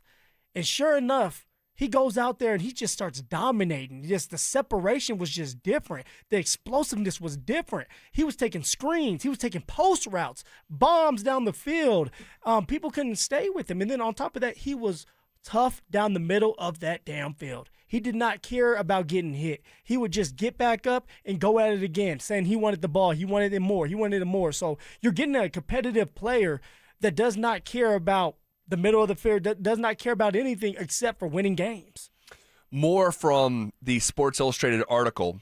Part of the equation from the Broncos was holding Waddle up against competing options, those being either the skill player who'd be available for them with the 30th pick or a free agent who could bring a big play element to their offense. He puts in parentheses, Rashid Shaheed was the closest thing, which is interesting to look back at now. He says it became increasingly clear that after that research and around 15 in-depth calls they made to people like Nick Saban, that Waddle was their best option. Albert Breer goes on to say the Broncos used their chart to properly value what other receivers were traded for. When he says chart, the Jimmy Johnson draft chart, he says like Brandon Cooks, the equivalent of the 30th pick in the Saints-Patriots trade, 24th in the Patriots-Rams trade. Amari Cooper, which was the 16th pick, since it was a midseason deal between the Raiders and Cowboys. They looked at the Stephon Diggs deal, equivalent of the 20th pick in the Vikings-Bills trade. They looked at the Devontae Adams trade, which was the 13th pick in the Packers-Raiders trade. They also looked at Tyreek Hill, which was dealt for the 14th overall pick in the Chiefs-Dolphins trade. They also looked at the A.J. Brown trade, which was the 16th overall pick in the Titans-Eagles trade, the Hollywood Brown trade, which was the 28th pick in the Ravens-Cardinals trade. And as they saw it, the equivalent of a pick in the mid-20s would be appropriate value, all things considered, age, contract, skill, etc. Always comparing, right? You're always comparing something, even with the contract, and we talked about it before. They're going to compare a player to a certain player that they feel like he reminds me of. For me, I always go back and say, I was compared to Devontae Freeman out of the Falcons. Yep. He caught the ball more than I did, so they were willing to give me a little bit less than what Devontae Freeman was making at the time when we were having contract talks. So they're always comparing a player to another player to make sure it makes sense. Yep. More here from Sports Illustrated. Quote, meanwhile, the Dolphins went through a similar exercise and saw the A.J. Brown trade as a good starting point. Tennessee landed a mid-first rounder, the 18th overall pick, and a third-round pick in the deal in 2022. Trust was a foundational element to the train staying on the tracks through the process. And George Payton felt good that Sullivan, without another serious suitor, wouldn't start shopping his offer around. George Payton actually worked with Sullivan's father, and again, Sullivan, the GM there in Miami, his father, Jerry, the longtime NFL receivers coach, 2 decades ago in Miami. And the two were on opposite sides of the Packers Vikings rivalry for 14 years. So there was a high level of mutual respect, even if the two didn't know each other all that well beforehand. After about a week of talks, the Broncos were willing to trade the 30th pick this year and a third-round pick in 2027 to land Waddle. Now, quick timeout. This is not ultimately what they did, right? So the Broncos wanted to trade the 30th pick this year and next year's third-round pick. Sullivan, Miami's general manager, balked at wanting the third-rounder to come in this year's draft. Generally, teams will look at picks a year ahead as devalued by a round. So in Miami's mind, that was basically an offer for a first and a fourth. Payton and Sullivan worked through potential compromises and settled on a giveback of fourth-round pick swaps where Denver's fourth rounder would jump 19 spots for giving up the third rounder. As the deal was done, Payton called Patrick Surtain, who was Waddle's roommate and best friend at Bama. He talked to Surtain about Waddle before the trade deadline this year, so he didn't need to consult him with him before doing this particular deal. PS2 was surprised at the news, which was very well received, according to this report. Albert Breer ultimately calls this, he goes, quote, we probably all call these deals win-wins too often, but I believe this one truly is, again, because of the places these two teams are in, end quote. What do you make of it, Phil? Miami's blowing everything up, and they need draft picks. They need young youth. All right, they need the youth there so that they can rebuild in a couple years. The Denver Broncos, right now, they're all in. This is Super Bowl or bust. This was a great move from George Payton and also for the Miami Dolphins to get it done. It makes sense. It still makes sense even after brewing over this for the week. It makes sense for the Denver Broncos to give up the first and the third for a proven receiver that's only going to make you better, that's going to be able to stretch that football field and take pressure off your quarterback, but also take pressure off of everybody else. Courtland Sutton being the biggest one. Now, he's going to have those opportunities to have bigger plays because of Waddle and everybody having to pay attention to him. George Payton knocked it out of the ballpark in this, This is why you don't burn bridges as a general manager. This is why you go around, you talk to everybody, you treat everybody the same, you treat everybody with respect. And someone like George, I've always heard, has great connections, that everybody talks well about George and highly about George. And now he's able to get somebody like Jaylen Waddle in the building because of his connections, because of the trust. Yeah, that was one of my larger takeaways too. So I'm glad you mentioned that. They called the trust a foundational element to the train staying on the tracks through the process. These two general managers did not know one another, but they trusted one another because of their reputations. Yes. And there took a lot of trust to say, like, I'm giving you this offer, like, it's possible that you could turn your back on me and shop this deal around to the rest of the NFL. That wasn't the case. And so that's good business. It's good business. And while we discussed a potential trade for A.J. Brown that didn't happen, it was the A.J.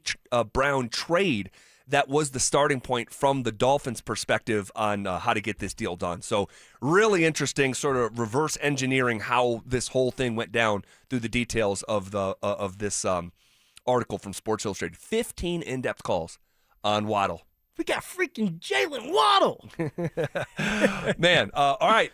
If you want to react to that, RamosLaw.com text line 303-713-1043. Maybe we can get to some of those. Also, we've waited months for something to happen in Denver sports that finally happened yesterday. That's next. Names that rhyme, takes that hit different. Shapiro and Piro. Is happy hour sports talk built for the modern fan. Local stories, hidden gems, and the mustache monologues you never knew you needed. Weekdays at 3 p.m. on the Denver Sports 1043 The Fan YouTube channel. Subscribe now at Denver Sports 1043 and get in on the action. Denver Sports 1043 The Fan. What's going on, everybody? Phillip Lindsay here. When you're dealing with joint pain, you don't want just guesswork. You want a real plan. And this is why I send people to RegenRx in Denver. Their professionalism is on another level, guys. The moment you walk in, they break everything down for you. Maybe it's the stem cell therapy that supports the joints. Maybe it's the shockwave therapy to wake that blood flow back up. Whatever the case may be, they're going to sit you down, map it out step by step. And they don't just treat you once and disappear. No. At RegenRx, they even build a 6-month booster to keep your results feeling strong. That's how you know they're serious about your long-term performance. But here's the part that everybody loves the most. Their consultation is completely free. You heard me, it's free. No risk, no commitment, just real answers. If you're dealing with degenerative joints or pain that's slowing you down, this is your chance to see if their treatments can work for you. Look, if joint pain is stealing your explosiveness, your confidence, or your ability to keep up with your kids, stop pushing through it. Your quality of life matters. Guys, you matter. So give RegenRx a call today at 303-630-9770 for your free consultation, or visit them online at regenrx.co. Again, that's regenrx.co. Invest in your future self and let them know that Phillip Lindsay sent you. The Big Tourney's full of bracket busters. But when it comes to your facility's electrical systems, surprises aren't exactly welcome. Piper Electric has spent more than 40 years powering complex commercial and industrial projects, from large-scale power distribution to ground-up infrastructure, fire alarm systems, and preventative maintenance. Their licensed electricians can reduce costly downtime and keep projects running smoothly. Starting a new project? Include Piper Electric in your bidding process and see how experience can save you money. Visit piperelectric.com. Jacob's Law and 303 Law 4040, the husband and wife law firm where you don't get passed around to a law clerk or some call center overseas. You always get to meet directly with me and my lovely wife, Kimberly. Go ahead, save that number in your phone. You never know when you're going to need it. It's 303 Law 4040. Brandon Stokely here from my friends at Roller Auction. Do you have items you're looking to sell? Since 1976, Roller Auction has been conducting commercial and industrial auctions for Colorado government agencies, Fortune 500 companies, small business owners, secured creditors, individuals, and more. They have a large marketplace to showcase your assets, so don't wait. Visit rollerauction.com for a free consultation and turn those items into some cold, hard cash. Again, go visit them at rollerauction.com. That's rollerauction.com.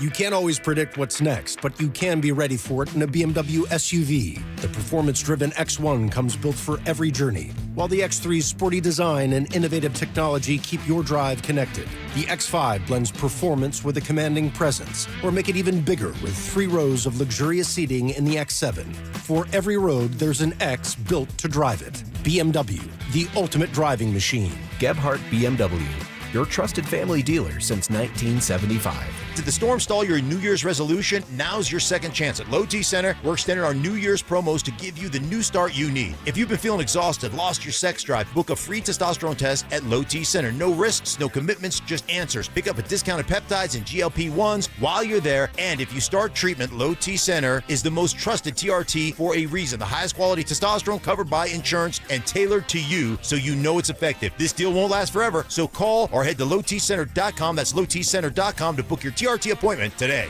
At Thirsty Lion Scratch Kitchen, craft cocktails and beer, every dish is made fresh daily, from chef-driven, globally inspired flavors to the classics you crave. Behind the bar, handcrafted cocktails meet a curated lineup of local and regional beers. It's a place to gather, unwind, and connect. where the energy is lively and the experience is always elevated. Thirsty Lion. Come as strangers, leave as friends. Visit them at the corner of 16th and Wynkoop or at thirstylionrestaurant.com. Are your investments in the right accounts? What's best, traditional or Roth? Are you receiving all available tax deductions? Are you paying as little in tax as you can? These are all questions you can't afford to get wrong. Hi, I'm Jeff Jr., founder of Trajan Wealth, and in many cases, it's not what you make, but it's what you keep that makes the real difference. Trajan Wealth and Trajan Tax work closely together exclusively. No more guessing about whether you should do a Roth conversion, or if maxing out your 401k is really the best option. Our nationally recognized fiduciary advisors and CPA team work in tandem to make sure your tax strategy works with your investment strategy. We'll even do your tax preparation. One team, one strategy. Isn't it time for a second opinion? Call Trajan today, 720-204-8100. That's 720-204-8100. Trajan Wealth, an SEC-registered investment advisor. Additional services through Trajan Estate and Trajan Tax. Additional disclosures and accreditation at TrajanWealth.com. It's the College Hoops Showdown, wall-to-wall basketball, and zero time to mess with your lawn. At Waterloo Turf, they help Denver homeowners trade yard work for game time. No mowing, no watering, no mud on game day. Just a green championship-level lawn all season long. Perfect for watch parties, pets, and backyard hoops. From backyards to putting greens, Waterloo Turf installs premium artificial turf built for Colorado. Visit waterlooturf.com/Denver and book your free consultation. Waterloo Turf, get your Saturdays back, and don't miss the buzzer. If your heating and cooling system isn't keeping up, now's the time to upgrade. Enjoy better performance, improved indoor air quality, and energy savings with a new Bryant heating and cooling system. For a limited time, take advantage of rebates, incentives, and 0% financing on select Bryant systems. For quick fixes or entirely new heating and cooling systems, Bryant will do whatever it takes for your family's comfort. Visit BryantColorado.com to find a local Bryant dealer today. Bryant, whatever it takes.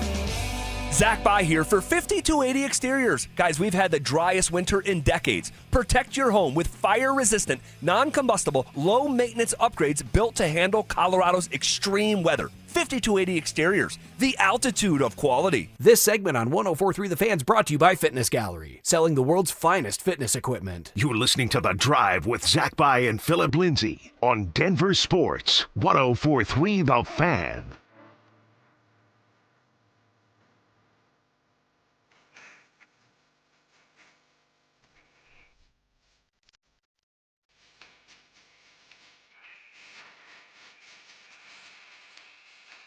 We've waited months to see what we saw yesterday.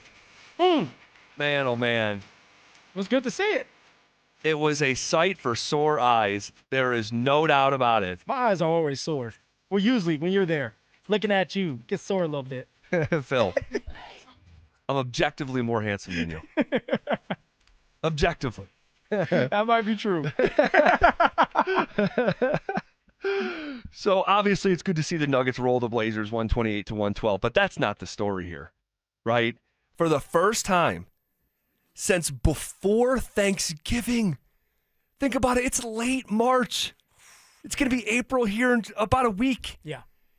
For the first time since November 21st, Aaron Gordon, Peyton Watson, and Nikola Jokic all shared the same hardwood. Hallelujah. Finally. God almighty. Keep the injury bug away. It must stay away now. But just to have those three on the court together again, I mean, it was fun, and they were having fun.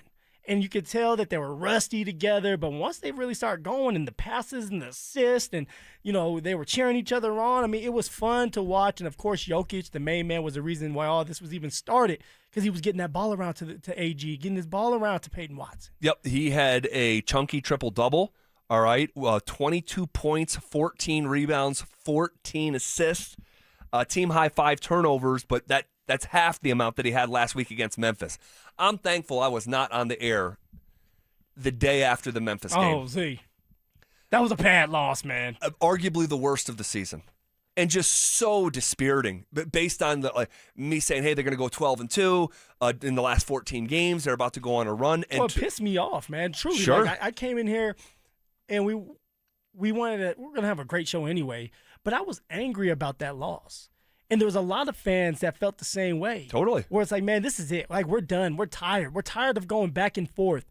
And I kind of made it sound like it's like the Sour Patch Kid.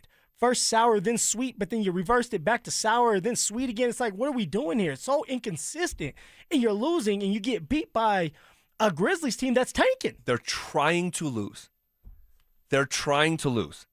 And somehow, with Christian Brown going, with Jamal Murray, and they tried to win the game. Oh, yeah. Like badly. Jamal Murray played over 40 minutes. Over 40. Jokic kept coughing the ball up, though.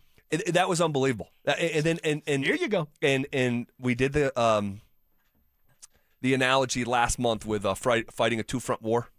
You know, I made the Japan analogy, and there's a thought out there that if Japan never attacked Pearl Harbor, that the axis of evil could have potentially won World War II.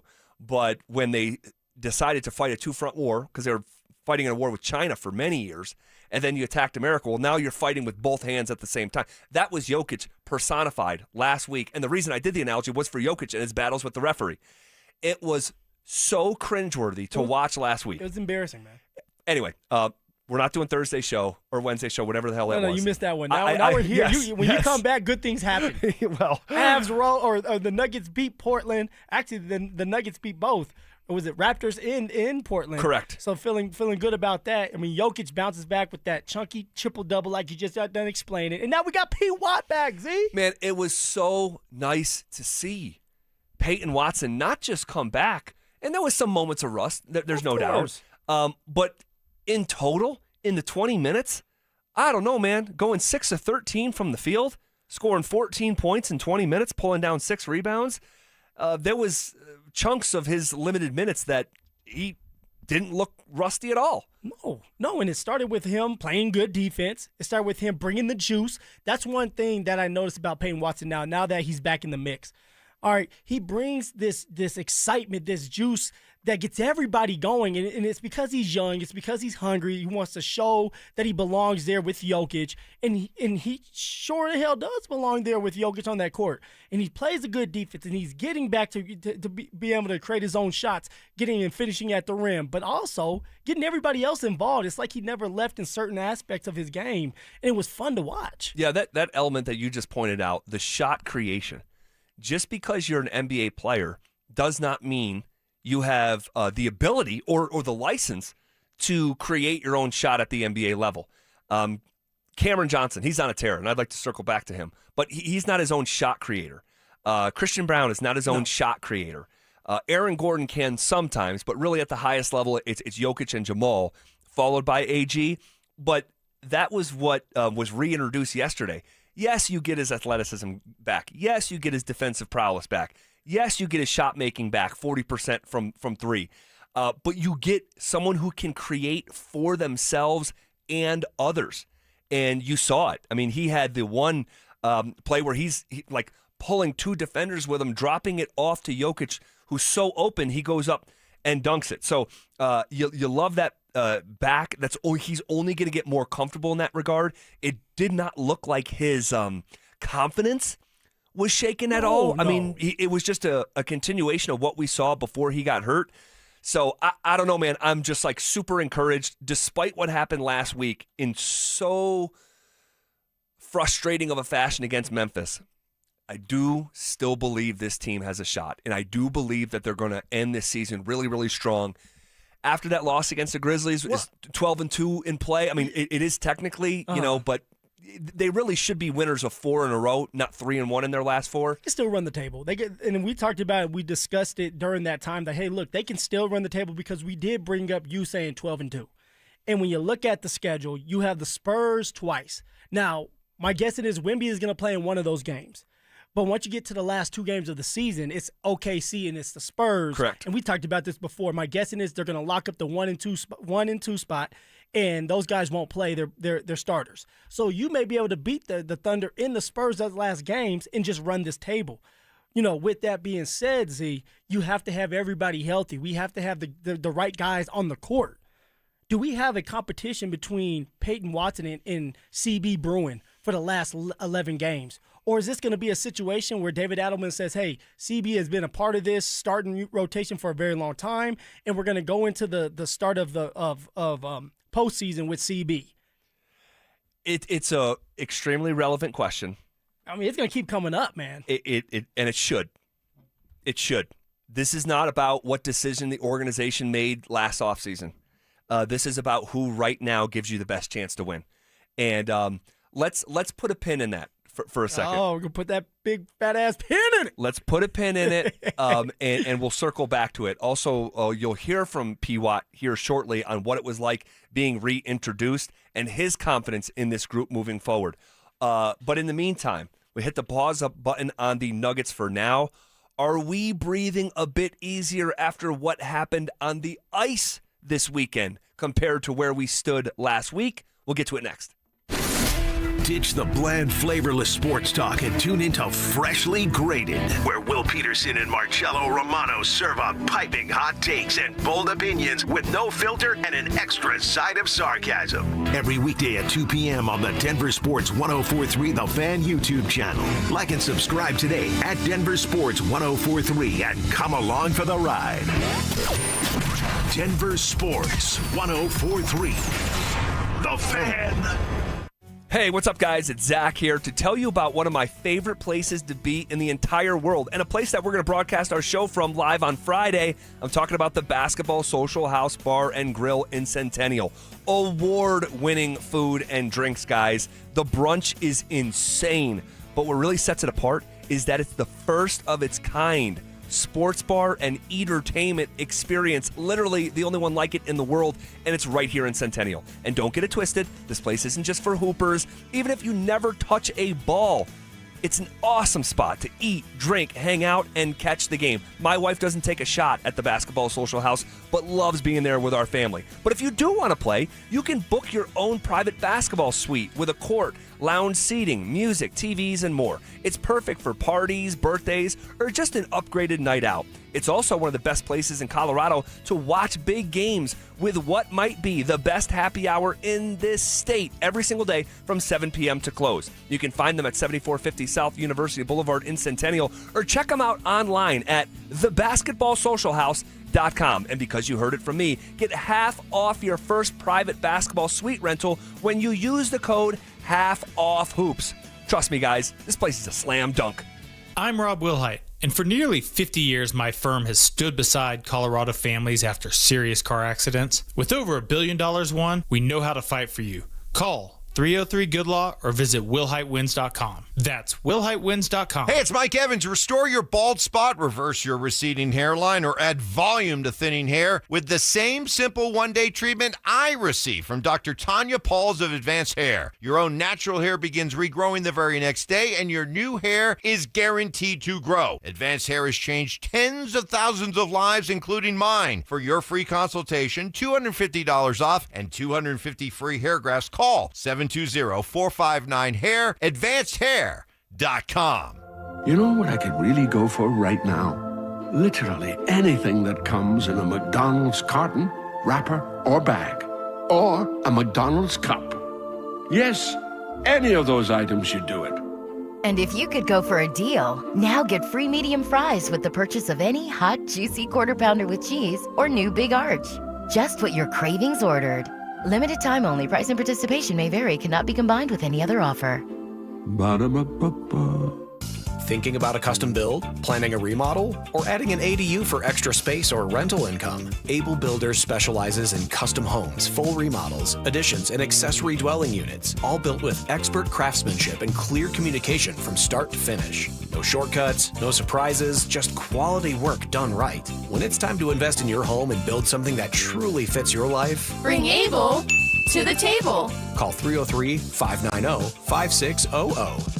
2026 is shaping up to be an amazing year to buy a home in Colorado. If you've been dreaming about getting into your first place, upgrading for more space, or downsizing for a simpler lifestyle, now is a smart time to start planning. And the first step is easy. Get pre-approved. With American Financing, you can get it done in 24 hours or less, so you'll know exactly what you can afford before you start shopping. Rates have been dropping, home prices are steady, and more homes are hitting the market. You could score the right home at the right price and lock in a monthly payment that fits your budget without stretching yourself thin. And unlike renting, every payment you make goes toward your future, not your landlord's. And here's a misconception we love to bust. You do not need 20% down. Many buyers purchase with as little as 3% down. So if home ownership is on your 2026 goals list, let's make it happen. Call American Financing, Colorado's home for home loans, at 303-695-7000. That's 303-695-7000, or visit them online at americanfinancing.net. NMLS 182334, NMLSconsumeraccess.org. So, you're ready to propose, huh? Yeah, man. She's definitely the one. What are we thinking about the ring? I got my wife's at Hellsberg. I couldn't recommend a better jeweler. I could use some help with that. Man, go to Hellsberg. I had no idea how many details you need to consider. Did you know you can get a natural or lab-grown diamond? I didn't. Figure out what she wants. Trust me, they'll make it happen. Start your story with Hellsberg. Shop in store or at hellsberg.com. Jackson Hewitt will do your taxes for $149 or less, no matter how complicated. So if you're a delivery driver, /handyman, /wedding DJ, you pay only $149 or less. We're talking to you, waitress. Check, please. /pet sitter, /influencer. Just $149 or less. Want your refund to work as hard as you? Hurry. Don't wait. File with Jackson Hewitt today. Limited time offer for new clients on federal returns. Participating locations only. Terms at jacksonhewitt.com/149. Check engine or ABS light on? Take the guesswork out of your warning lights with O'Reilly Veriscan. It's free. Ask for O'Reilly Veriscan. O'Reilly Auto Parts. How can you grow your business from idea to industry leader? With smart business buying tools and technology from Amazon Business. From fast, free shipping to in-depth buying insights and automated purchase approvals, we deliver everything you need. Go to AmazonBusiness.com for support. When you want a new car, you want it now. That's why AutoNation moves at the speed of savings. Right now, put your tax refund to work at AutoNation. Even drive with 0 down plus 0 payments till June. No speed bumps, no detours, just great prices on new and used cars, trucks, and SUVs. Save on thousands of vehicles with 0 down plus 0 payments till June. Act fast, save now at your nearest AutoNation store. 60-month max term financing on approved credit. Interest accrues from date of purchase. See store for details. Expires 3/31/26. Is your money doing everything it can for you? Like automatically pushing more of your money to savings every day? I don't think so. Then switch to Huntington Bank. And let's get more from money. Huntington Bank. Welcome. Eligibility requirements apply. Some features may require enrollment. This segment on 104.3 The Fan is brought to you by ROX Rocks Heating and Air. It's The Drive with Zach By and Phillip Lindsay on Denver Sports 104.3 The Fan.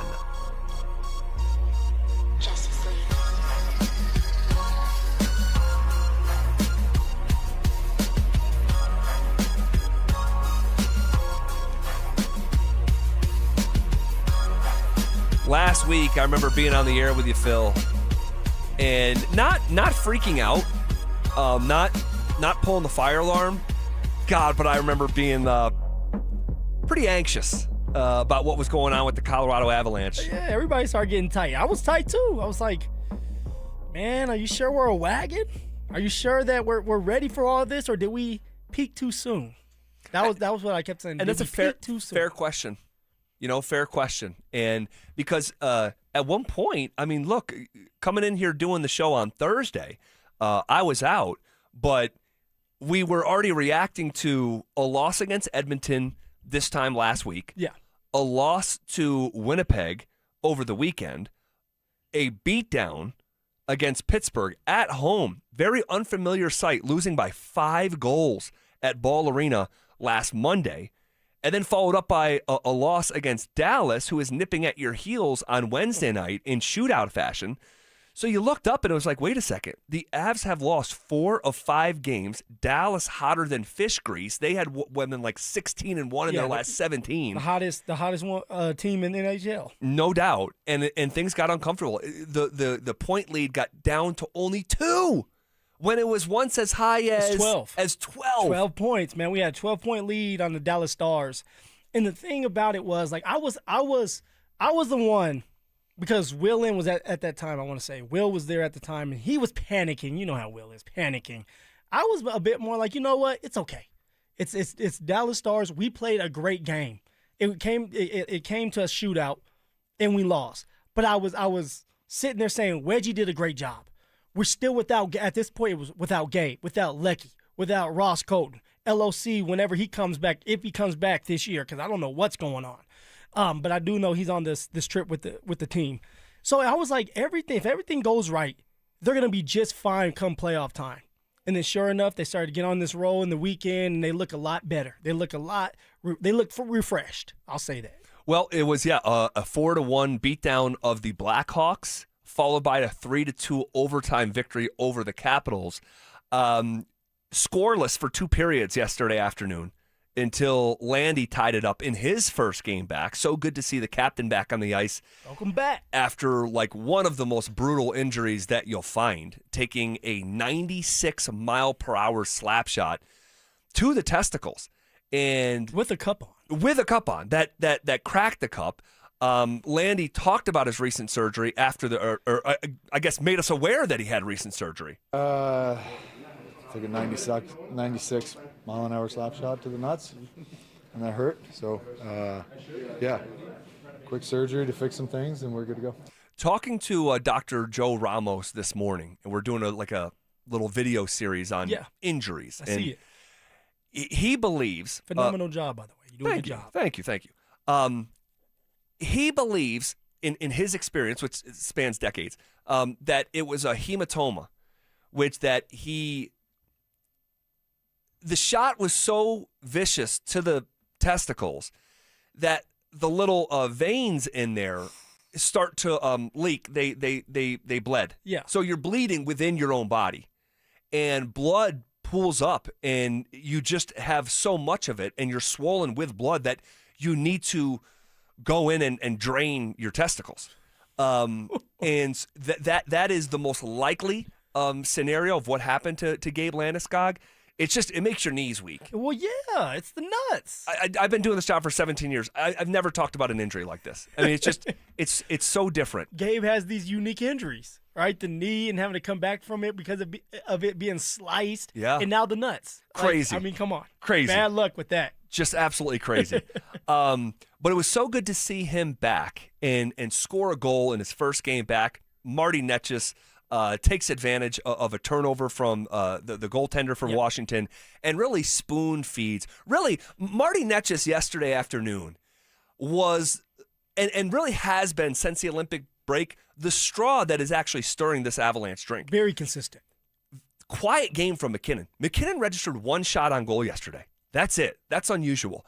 But for Netjes to take advantage of that turnover, spoon feed Gabe for his first goal, and then get into the overtime period where Netjes it's completely his shift. It just completely, you're talking about playing above the X's and O's and like an individual effort. You just see it. You see him just all over the ice. It was ridiculous, man. And he has this, cross crease pass that I don't know how got through 4 different players, and it's a back-end tap door for Brock Nelson. Netjes has been phenomenal. All right. Here's a stat to put some flesh on that. In the 13 games since the Olympic break, Netjes has 10 goals and 14 assists. That's 24 points. Only Tampa Bay's Nikita Kucherov has more points since the break. This dude has been full stop, a top 5 player in the sport. We talked last week, or maybe it was even the week before, is Netjes going to hit 100 points? He's at 86 with, do we know how many games are left? Do you remember, D? I'll get it here in a second, but I know he's now on pace to have a 100-point season. It's the best season of his career, and what we're seeing is what I had hoped and halfway predicted last year after the Mikko trade, saying this guy's already a fantastic player. He's already the leading scorer for the team that's favored to win the cup at the time, Carolina, and you're going to drop him in this scenario where he's maybe the 3rd or 4th, in terms of scouting report. Yeah. You're going to see the best of this guy, and I had the highest expectations. I don't know if I saw 100 points in his first season here, his first full season in Colorado. I'll tell you what, there's going to be some nights where Netches is not going to be third on the scouting report. They're going to have him number 2. He's never going to be over Nathan McKinnon. We know that. But Marty Netches is bringing something else to the table. He has opened up everybody else's game because of what he is doing, even on the power play, what he is doing. So it's good to see him out there making plays. Whatever he did during that Olympic break, did some voodoo. Well, what he did is he went crazy for Czechia. That's what I'm saying. Whatever he did, like he brought it back with him. Yep. And he's like, I'm not stopping there. He will get to 100 points, man.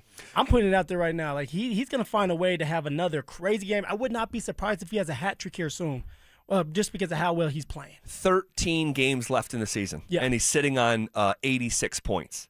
All right, so 14 points shy of a 100-point season. By the way, Mikko's had 2 of those ever. Hey. And it was low hundreds, and I say low hundreds, like it was like 104, 105 points, something like that in the 22 season, maybe the season before that. So Netches could flirt in his first full season in Colorado. Now it's not apples to apples because Mikko scored more goals. Yeah, these are in points. some of those seasons, but I'm just talking about from a point standpoint.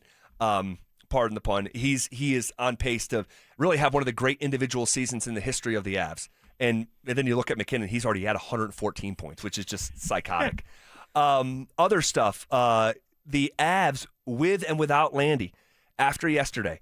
Without Landeskog, 9-9-3 on the season. With Landeskog, 37-4-7. You need your captain. That is insane. You need your captain. He does the dirty work, right? He's that big body in front of the net. Like, those are the things that you need done, the redirect shots, the rebounds. That's what you're looking for from Gabe.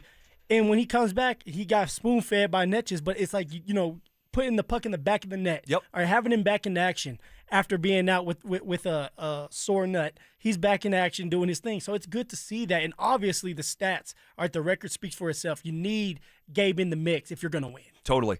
And then Brock Nelson, he gets a shot out, obviously had the game winner in OT, but he did not score for 11 consecutive games. Yeah. And now he has scored in back-to-back games.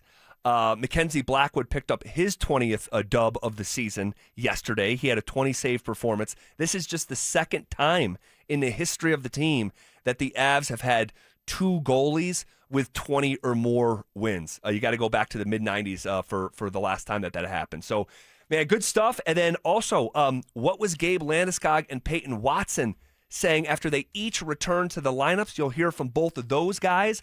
Also, you weren't the only one shocked by the Jaylen Waddle trade. Imagine playing the same position. What was Marvin Mims' reaction? And did it hint at a suspicion that I have about Mims' future here? We'll get to all of that as we are on the doorstep of 40 consecutive minutes of commercial-free sports talk coming up next. Stream Stokely and Evans with Mark Schlereth, Dover and Cecil, The Drive, and all your favorite shows on the Denver Sports 104.3 The Fan app. Powered by Advanced Tax Solutions. Denver Sports 104.3 The Fan. What's going on, fellas? Phillip Lindsay here, and guys, let's have a little chat. If you're dealing with erectile dysfunction, you know it's not fun right now for you. But don't be embarrassed, because a lot of guys out there are dealing with ED. All right, and I'm here to tell you that my guys at Rocky Mountain Men's Clinic can help with that. ED is an intimacy destroyer, and research out there shows that men can draw away from their partners when ED affects their sex life. The conditions can cause stress, anxiety, depression, and even worse, a man's partner can blame themselves when ED becomes a problem. And at Rocky Mountain Men's Clinic, their treatments are going to work when the pills and herbals fail you. And they have treatments with success rates well over 90%. And some of their treatments out there can have you lasting an hour or even more if you have that much stamina. All you have to do is schedule a consult with Rocky Mountain Men's Clinic today. Your initial visit is only $99, which will include a medical consult with a Colorado licensed medical provider, a T and PSA test, and if medically advised, a test dose. And here's the thing, gentlemen. If the test dose does not work in the office, the visit is free. They also have 5 locations out there to serve you as well, so there are no excuses. Go get treated. You can go to Fort Collins, North Denver, Central Denver, Castle Rock, and Colorado Springs. So give them a call today at 720-440-7900 or visit RockyMountainMen'sClinic.com. That's RockyMountainMen'sClinic.com. The next 30 seconds could save you hundreds on your car insurance. At The Hartford, we're passionate about your protection. If you're 50 or over, AARP Auto Insurance from The Hartford gives you benefits that really matter. And you could save $597 when you switch. How's that for a little peace of mind? Visit trusthartford.com today. The Hartford, your protection is our passion. The Hartford Insurance Group, Inc. pays royalty fees to AARP for the use of its intellectual property. AARP and its affiliates are not insurers. Savings vary. During Lowe's Pro Savings Days, the job works in your favor. My Lowe's Pro Rewards members buy more and save more on materials they rely on every day. Get up to 25% off select molding when you spend $1,000 or more, and up to 25% off Pergo Evercraft laminate flooring. Put Pro Savings Days to work for you. Members get more at Lowe's. Valid through 3/27. Selection varies by location. While supplies last. Loyalty program subject to terms and conditions. Visit the Pro Desk or Lowes.com/terms for more details. Subject to change. Spring weather is unpredictable. You never know which way you'll be adjusting your thermostat unless you have the right windows. And that's why with WindowNation.com, you can count on your home being comfortable regardless of the weather. Their windows are customizable and energy efficient. Expert installers take just one day, and Window Nation products are backed by a lifetime warranty. There's no better time to upgrade with Window Nation. In March, the more you buy, the more you could save. Up to 50% off all window styles. Visit WindowNation.com for your free consultation today. Jacob's Law and 303 Law 4040, the husband and wife law firm where you don't get passed around to a law clerk or some call center overseas. You always get to meet directly with me and my lovely wife, Kimberly. Go ahead, save that number in your phone. You never know when you're going to need it. It's 303 Law 4040. Jackson Hewitt has a great tax prep deal, $149 or less. Missing out is like ignoring the check engine light in your car. You'll regret it. Seriously, the price is only $149 or less, no matter how complicated. So don't wait. Like when you get a password expires today alert or you're shopping online and there's only one item left. It's like your taxes are in the cart. Just complete the purchase. Hurry! This deal for $149 or less is like your phone at 1%. It's about to power down. Limited time offer for new clients on federal returns. Participating locations only. Terms at jacksonhewitt.com/149. Get in the zone, AutoZone. Annie's first oil change wasn't as hard as she thought because she went to AutoZone, where a friendly AutoZoner helped her find the right oil and save on an oil filter. He explained the job and showed her free how-tos on AutoZone.com. When she was done, AutoZone recycled her old oil for free. No hassles, just help. Everything you need, nothing you don't. Get in the zone, AutoZone. Restrictions apply. Hello, Colorado. This is David Szymanski with U.S. Mortgage's home of Lowest Rate for Life. Dave, what's Lowest Rate for Life? It's our trademark program that allows you to take advantage of savings today and removes the fear of missing out on lower rates in the future. Lock in your savings now while it's there, and if the market does improve, we can help you save even more without any lender or appraisal fees. If the market doesn't improve, your timing was great and you locked in your savings now. It's as no risk as you can get. At U.S. Mortgages, we're celebrating 30 years and now offering 30-year fixed rates as low as 5.25%. Wait, did you say 5.25%? Yes, I did. 5.25% with an APR of 5.78. And we have no upfront fees, so you have no risk. Our number says it all, 303 Low Rate. That's 303 Low Rate or online at usmloan.com. All loans subject to approval and change. See website for complete details. Equal housing lender. License 392126. Hi, I'm Terrell Davis, two-time world champion and Pro Football Hall of Famer. There is nothing more important than your health. Score big. Save up to 50% off on select premium equipment. Visit one of Fitness Gallery's 7 convenient locations from Colorado Springs to Fort Collins. Having trouble sleeping? Visit Mattress Firm during the Upgrade Your Sleep sale. Their sleep experts will help find your perfect bed. They make sleep easy. Denver Sports 104.3 The Fan presents The Drive with Zach By.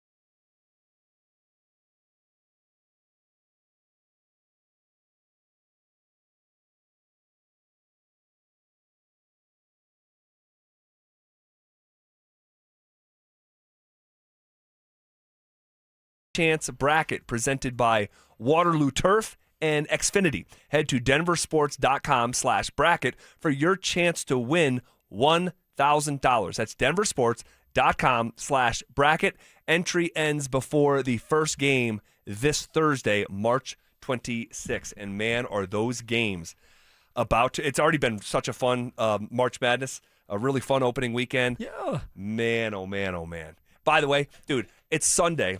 I'm in Buffalo. Okay? And, no, excuse me. It's Saturday. It's Saturday. And Beautiful, right? Beautiful out, sunny. No. Hot. No. It rained all day, every single day. I mean, it just. You know, we need that. We need it over here in Denver. Yeah. And, like, these backyards are just pooled up with water. Oh, It's just, there's nowhere for the water to go. There's just so much of it. It's just a reminder, as we pulled back into town, and it was like 60 degrees yesterday. Wednesday's supposed Dry to be grass. Like, you're like, damn. Yeah, we need like one day like that a week would be good. Something like that. But no, it was not. It was not tropical. It was Buffalo in the spring. But why the hell did I bring that up? You say you were in Buffalo because of the March Madness. The March Madness is in Buffalo. Is it? Yes. And I get a call from my buddy Glenn at like 10 o'clock in the morning. Dude, guess what? Surprise. Got an extra ticket for you for free in a suite. Oh, here we go. I swear to God. Look at this. And I'm like, are you kidding me? And like we're in Come Buffalo on. for my family, right? So you should have seen the sequence. Me going to ask my wife of like, hey, what do you think? So what do you do like to prep for that, to prepare for that? Like I would be scared to sit there and say, hey, I'm gonna break you with some news. I just wanted to like workshop it with her. If we could still do the things that we had planned with our family that day, and me squeeze in those, it didn't work out, but the tournament's off to an incredible start. It's only going to get better this weekend. The matchups are insane. We'll get to the Marvin Mims stuff here in a second and his reaction to the trade. And you're uniquely qualified to talk about what he may be feeling as you went through it yourself personally with the Denver Broncos in a way that he may be going through it right now. But it was so good to see Payton Watson and Gabe Landeskog back on the ice and the court yesterday on the same day. Obviously, Watson out for a little bit longer. But you hear, like, this guy's a pro athlete. He's not a rookie. It's not a second year. He's been around. But the excitement to come back yesterday. Oh, yeah, it was super exciting. I mean, it was hard for me to sleep last night. I was just anticipating this day for a long time, obviously.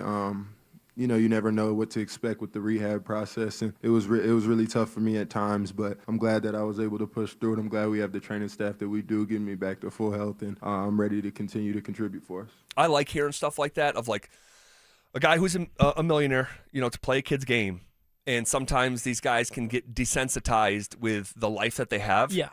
And maybe he's still young enough where that hasn't happened yet. He hasn't got that big contract, right? But to hear a pro athlete say, I couldn't sleep last night. That's how excited I was to get back. That means something to me as a fan. No, it definitely does. You know who else kind of did that was Jokic. He was out for so long, and people are like, in the building, we're like, another week. We're going to give it another week. Jokic said, you know what? No, I'm not doing that. I'm coming back this week. And you kind of get the itch. And when you start to look to the left and right of you and you see your teammates out there and they're balling, they're having fun, or you're losing these games and you know that you can make that impact, you can't wait to get back out there. If someone for someone like Payton Watson, who is having a hell of a year, he's going to get paid a lot of money. Yes, he is. And then all of a sudden something happens to you where you have to sit there on the bench and watch everybody else get to play the game that you love to play as well. It makes you think of things a little differently. Now he's back in the mix. He looked good. All right, with the 20 minutes that he got out there, 14 points, 6 rebounds, had a 3-point shot, was able to create his own shot, but also get Jokic involved and everybody else involved with a couple assists. Like, that was cool to see, man. And I know there's a little rust on Payton Watson. A little bit. But we know that we need him. We need his presence. We need his scoring. We need his defense when it comes to the postseason. And to see him out there healthy, flying around with that juice, it made me smile. Here's a little bit more from P-Watt talking about the confidence of this specific team. We have one of the best duos in the entire world, if not the best. We got AG, who's one of the best at his role in the entire league. And then after that, we got a whole bunch of players who know their role, who have played in the league for a while, and they just have some experience that's really going to help us out. I think that when you have a team like how we do, you're going to be able to cover a lot of different areas, and that's what we do. We're a really well-rounded team, and I think me coming back really solidifies that. Okay. Where is your confidence level? Yeah. Through a championship lens of this group right now. Now, again, we reserve the right to change our mind. Yeah.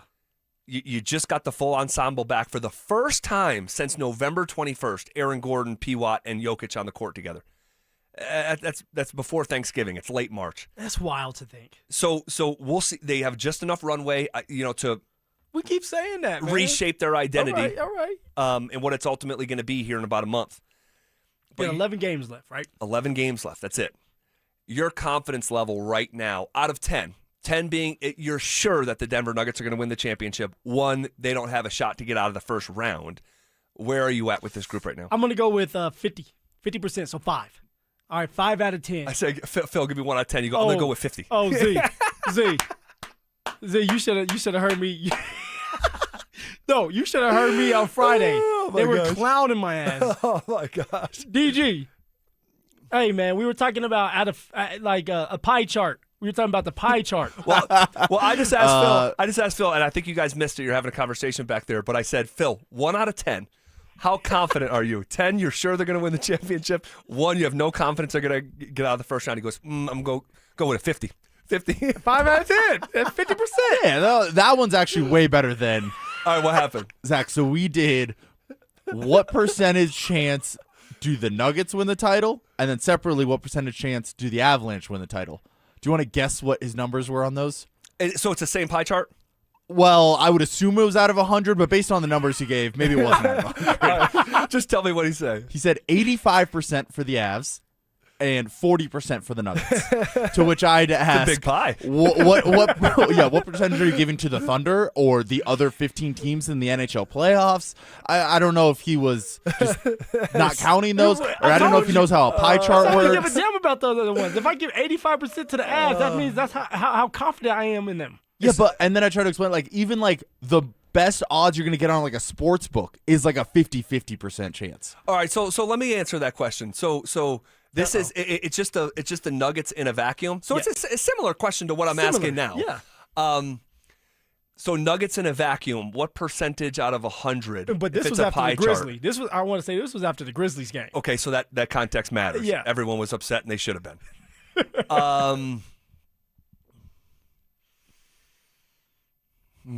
I'll go 28%. Yeah, I think that's a fair. And I tried to explain to Phil, I was anywhere from 10% to 35% would probably make sense. It feels 40%. well, it's his pie chart. It's his Don't pie tell chart. another fan how to fan. You know that. It was more just it was a math person how to math. That was more to that question, I'd say about 28%. Because the Thunder have to be probably 40%, maybe 50%. So even with the band being back together, the depth, you still would have 28% for the Nuggets. Because that was when we were talking about it. Like I said earlier, it was the Grizzlies. Yeah. All right, then you beat the Raptors if you're the Nuggets, and you beat. And they had to come back against Toronto. They did. But Toronto's actually a tough team. They're solid. And then you have Portland, and you're able to kind of get past Portland with ease in that second half. Yeah, in the second half they did. I'll just say my response is to the totality of the season, not to the recency of the games. And in terms of the totality of the season, it's been incredibly disjointed from a health standpoint. The most disjointed Nuggets season that I've been a part of, and this is my 9th. A disjointed season from a standpoint of beating good teams. A disjointed season from a standpoint of winning games at home. Disjointed season from a standpoint of who they are in the clutch. And, gosh, I almost shudder to think if I was doing that segment after the Grizzlies games, which I wasn't because I was off. But, man, I looked at that game and said... People were pissed. I was pissed. Well, so was I. And in some ways, I'm thankful I didn't come in here and do the show after. Not that I'm an overreactor to regular season games, because I'd like to think I'm measured. Usually you are. Yeah, I've just been doing it too long to make declarative statements about. But you might have had a hot head on that one. Yeah, I might have, because honestly, you know what I was thinking? Like watching them unravel against a team that's trying to lose, and you went all in to try to beat that team and lost. Jamal plays over 40 minutes. Yes. CB played over 40 minutes. Is the Nugget, if I were doing this segment, and in still some ways I believe this to an extent, the Nuggets have a bit of a leadership problem. The Nuggets have a bit of a toughness problem. So still, like the toughness, the leadership, those are the two things you think are holding this team back. And that's why I'm at 28% and not 35% or 40%. Is that now 28% I still think is a really – I think the Denver Nuggets are one of 3 teams that can win the NBA title. That's it. I think it's down to 3. You have to have the Spurs in there, though. Everybody has the Spurs in there, Z. They might be the first team to truly, not the first, but like one of the teams. No, but they would be one of the, I know it, I already know what you're about to say, that don't have the accumulation of playoff scars and just get their championship microwave. Yes. I'll believe it when I see it. Because you can talk about, like, once upon a time, like the Raptors in 2019, right? It's like that team collectively hadn't gone through a bunch of hard stuff. Yeah. But Kawhi was already a veteran's veteran. He had already been Finals MVP by that point with San Antonio. So in this situation with San Antonio, your best player has never been through anything of consequence in terms of the NBA playoffs. And so in my humble opinion right now, I think there's 3 teams in the NBA that can win it all. I think it's Oklahoma City, I think it's Denver, and I think it's the Boston Celtics. And I would bet almost every dollar that I have that the champion is going to be one of those 3. The Pistons are the 1 seed. They're not winning the championship in the East. But see, I didn't say that. So for me, I took the Pistons out of it because just like the Spurs, I guess they don't have enough battle scars. But what about the Knicks and what they're doing? You don't believe they can take that next step? I mean, last year they were so close. They were in the Eastern Conference Finals. Yeah. They deserve to be in the conversation, but I don't think they're – I can't close my eyes and see the New York Knicks beating whoever comes out of the Western Conference. I could see one team beating a team like Oklahoma City or Denver, and that's Boston, with the championship pedigree, with Jason Tatum coming back into the fold, who they have from a depth standpoint, blue chip standpoint, experience standpoint, coaching standpoint. So I think 28% is still pretty healthy for where the Nuggets are the 5th seed here, right? So, they can still win it. I'm still hopeful. I think they're going to finish this season very strong, and I'm still hanging on. Am I where I was at the start of the season? No. After the first 12 games of the season? No. But I'm still here. No, I'm with you. I'm still here, too. I'm hanging on. You're probably hanging on tighter than I am. I've had to hold you on the train sometimes. I'm starting to slip. And that Grizzlies game really pissed me off, and I really wanted to jump off. And I know Will wasn't going to save me, so I had to rethink things. Yes. But I just look at it like we have 11 games left. Is there enough runway to truly get the starting 5 and even Payton Watson if he doesn't start in this mix? All right, can they beat the Rockets? Yes, they can. Definitely. Can they beat the Lakers? Yes, they can. Yes, they can. If they fall a little further and they have to play the Minnesota Timberwolves, yes, they can. No. So? Yes, I know they can. I look at the Minnesota Timberwolves like the Dallas Stars. Like psychologically, it seems like they're in their head in the postseason. And then I start to look at, okay, you get past them, and let's just say you keep slipping with the seeding, and you have to sit there and play someone like OKC in round 2. Do you have enough to beat them? That's the one team that I still just have a real hang-up with. Their toughness, their defensive intensity, their depth, their experience. Mm-hmm. So it's going to be a really interesting final stretch. I had 12-2 with 14 games left. That's still a possibility. If they do that, they're not going to be the 5th seed, and all things will still be possible. But it's going to be a fascinating final 11 games of the year. There's no doubt. All right, this is KKFN and KKFN HD1 Longmont, Denver.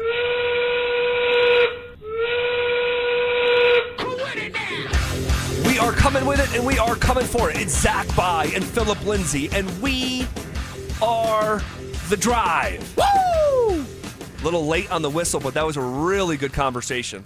Maybe it's the Vaseline I have on. I'm trying to hold on, grip it tight to the train. Nuggets, don't leave me. Man, got some Vaseline on my hands. It's gonna be fascinating.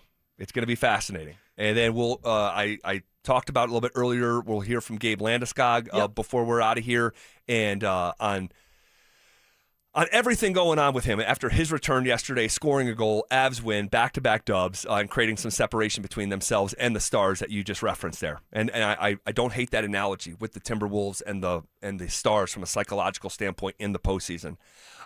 Shifting gears here, the Jaylen Waddle trade, right, caused massive waves last week. But who gets impacted by those waves? Right? And we had some of those conversations, and Marvin Mims' name came up. And we're going to hear from Marvin Mims in a moment. He came on altitude before the Nuggets game yesterday. And this was Marvin Mims, in his own words, about the Jaylen Waddle trade.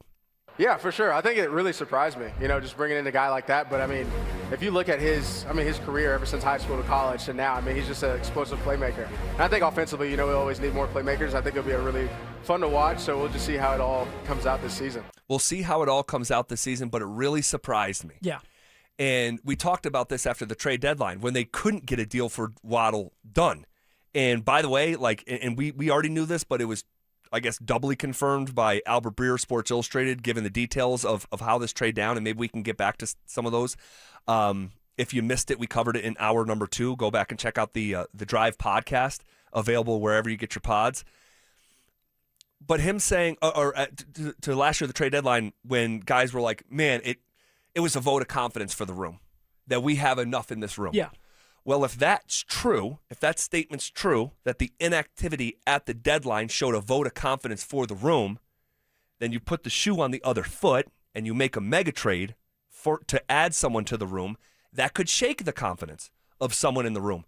You lived a sequence like this when you were with the Denver Broncos. What do you think, drawing from your own experience, someone like Marvin Mims has been feeling this past week? He's hurt. He's angry. He's trying to figure things out, maybe even a little bit confused, because it's like, okay, when I am involved and I'm the number 1 or number 2 target in the quarterback's progression, I make big plays for us. A couple years ago, 7 straight games, Marvin Mims was making splash plays. We don't beat the Cincinnati Bengals a couple years ago if it wasn't for Marvin Mims coming up big twice, sending the game into overtime, and then having a big-time explosive pass from Bo Nix in the back of the end zone. And then now you come back into the next year thinking, okay, I'm going to be implemented into this offense more. I'm going to get more opportunities, more targets. For the full 17-game season, there was not a lot of Marvin Mims until the playoffs come rolling around. And then Marvin Mims, because everybody else is dinged up, you have to go with Marvin Mims. You have to throw him the ball. He has to be the number 1 and number 2 target. He actually has 8 receptions for 93 yards and a touchdown that helps you win that game. On 8 targets. Crazy. So for Mims, you're looking at it like, okay, they finally are trusting me. They're finally seeing, like they can't see anymore. All right, I put all the highlights on film. Get me more involved. And so you're sitting there thinking everything's going to be good. Then you go and you check your phone. You get a tweet from my guessing is a call from your agent. The agent's going to call. My agent called me when Melly Mel came to town. And you're sitting there thinking, what did I do to deserve this? I thought I was going to be implementing the offense, and now it seems like I might be the odd man out. And that's exactly how I felt. Now, running back is a little bit different because I knew that I wasn't going to be the third-string running back. I knew I was going to at least be the first or second. My guess is the second because they just paid Melvin Gordon all that money. Yep. But I was coming off to back-to-back 1,000-yard years. I was supposed to I was on my last year, going into my 3rd year, so you can go get a contract. And we were talking about getting a contract. I've talked about it multiple times. But in the back of my head, I'm like, okay, why are you guys bringing in Melvin Gordon? Melvin Gordon's a guy that wants 20-plus carries a game. Melvin Gordon went on a podcast and pretty much said that the Denver Broncos promised him that he would get the starting job and the opportunities. Oh, is that right? Yeah. Was that recently or was that a long time ago? That was when we first started all this. Copy. Yeah, and so I'm like, okay, like all these conversations are going on, but none of these conversations are being had with me. And so I felt some type of way. I was angry. I was mad. At one point, I was like to my agent, hey, should we just ask for a trade? Or should I sit out so I can get my money? Because, at some point, you have to strike when the iron's hot. And that's the only thing that's got to be on Marvin Mims' mind as he's going into the final year of his contract. The one word is got to be extension, right? That's it. It's all about the money. For Marvin Mims, it's like, I've been doing this. I'm an all-pro punt and kick returner. All right, I've shown that I can be an explosive weapon when given the opportunity. Let's try to get a contract done. He's looking around at all his teammates are some that was in the same draft class as him, right, and some that were before him getting extended, and they're like, okay, I'm next. Then Jaylen Waddle trade comes in. You're sitting there saying, okay, who's the one that's getting ready to be out? Troy Franklin's still on a rookie deal. Pat Bryant's on a rookie deal. I'm the one that has a contract that needs to be negotiated. Right. And I may not get done now. So he's feeling some type of way. I can feel for him. And hopefully that's not the case. Hopefully they keep the whole band together because you need the depth. And still, Marvin Mims is a dynamic weapon when used right.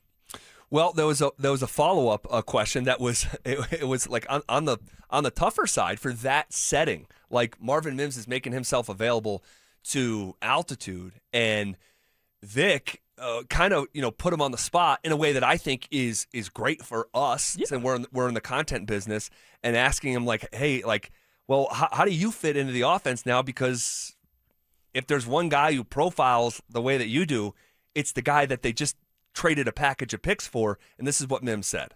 Yeah, a little bit. It's just interesting to see how I'll fit in the offense. But at the end of the day, just for me, the past 2 years, the thing I've taken pride in is being able to play running back, be a returner, be a receiver. So any way I can affect the game, I'm happy to go out there and do it. Well, he gave the right answer, but if you're him, you've got to be wondering, okay, we already know Sutton is going to get his targets.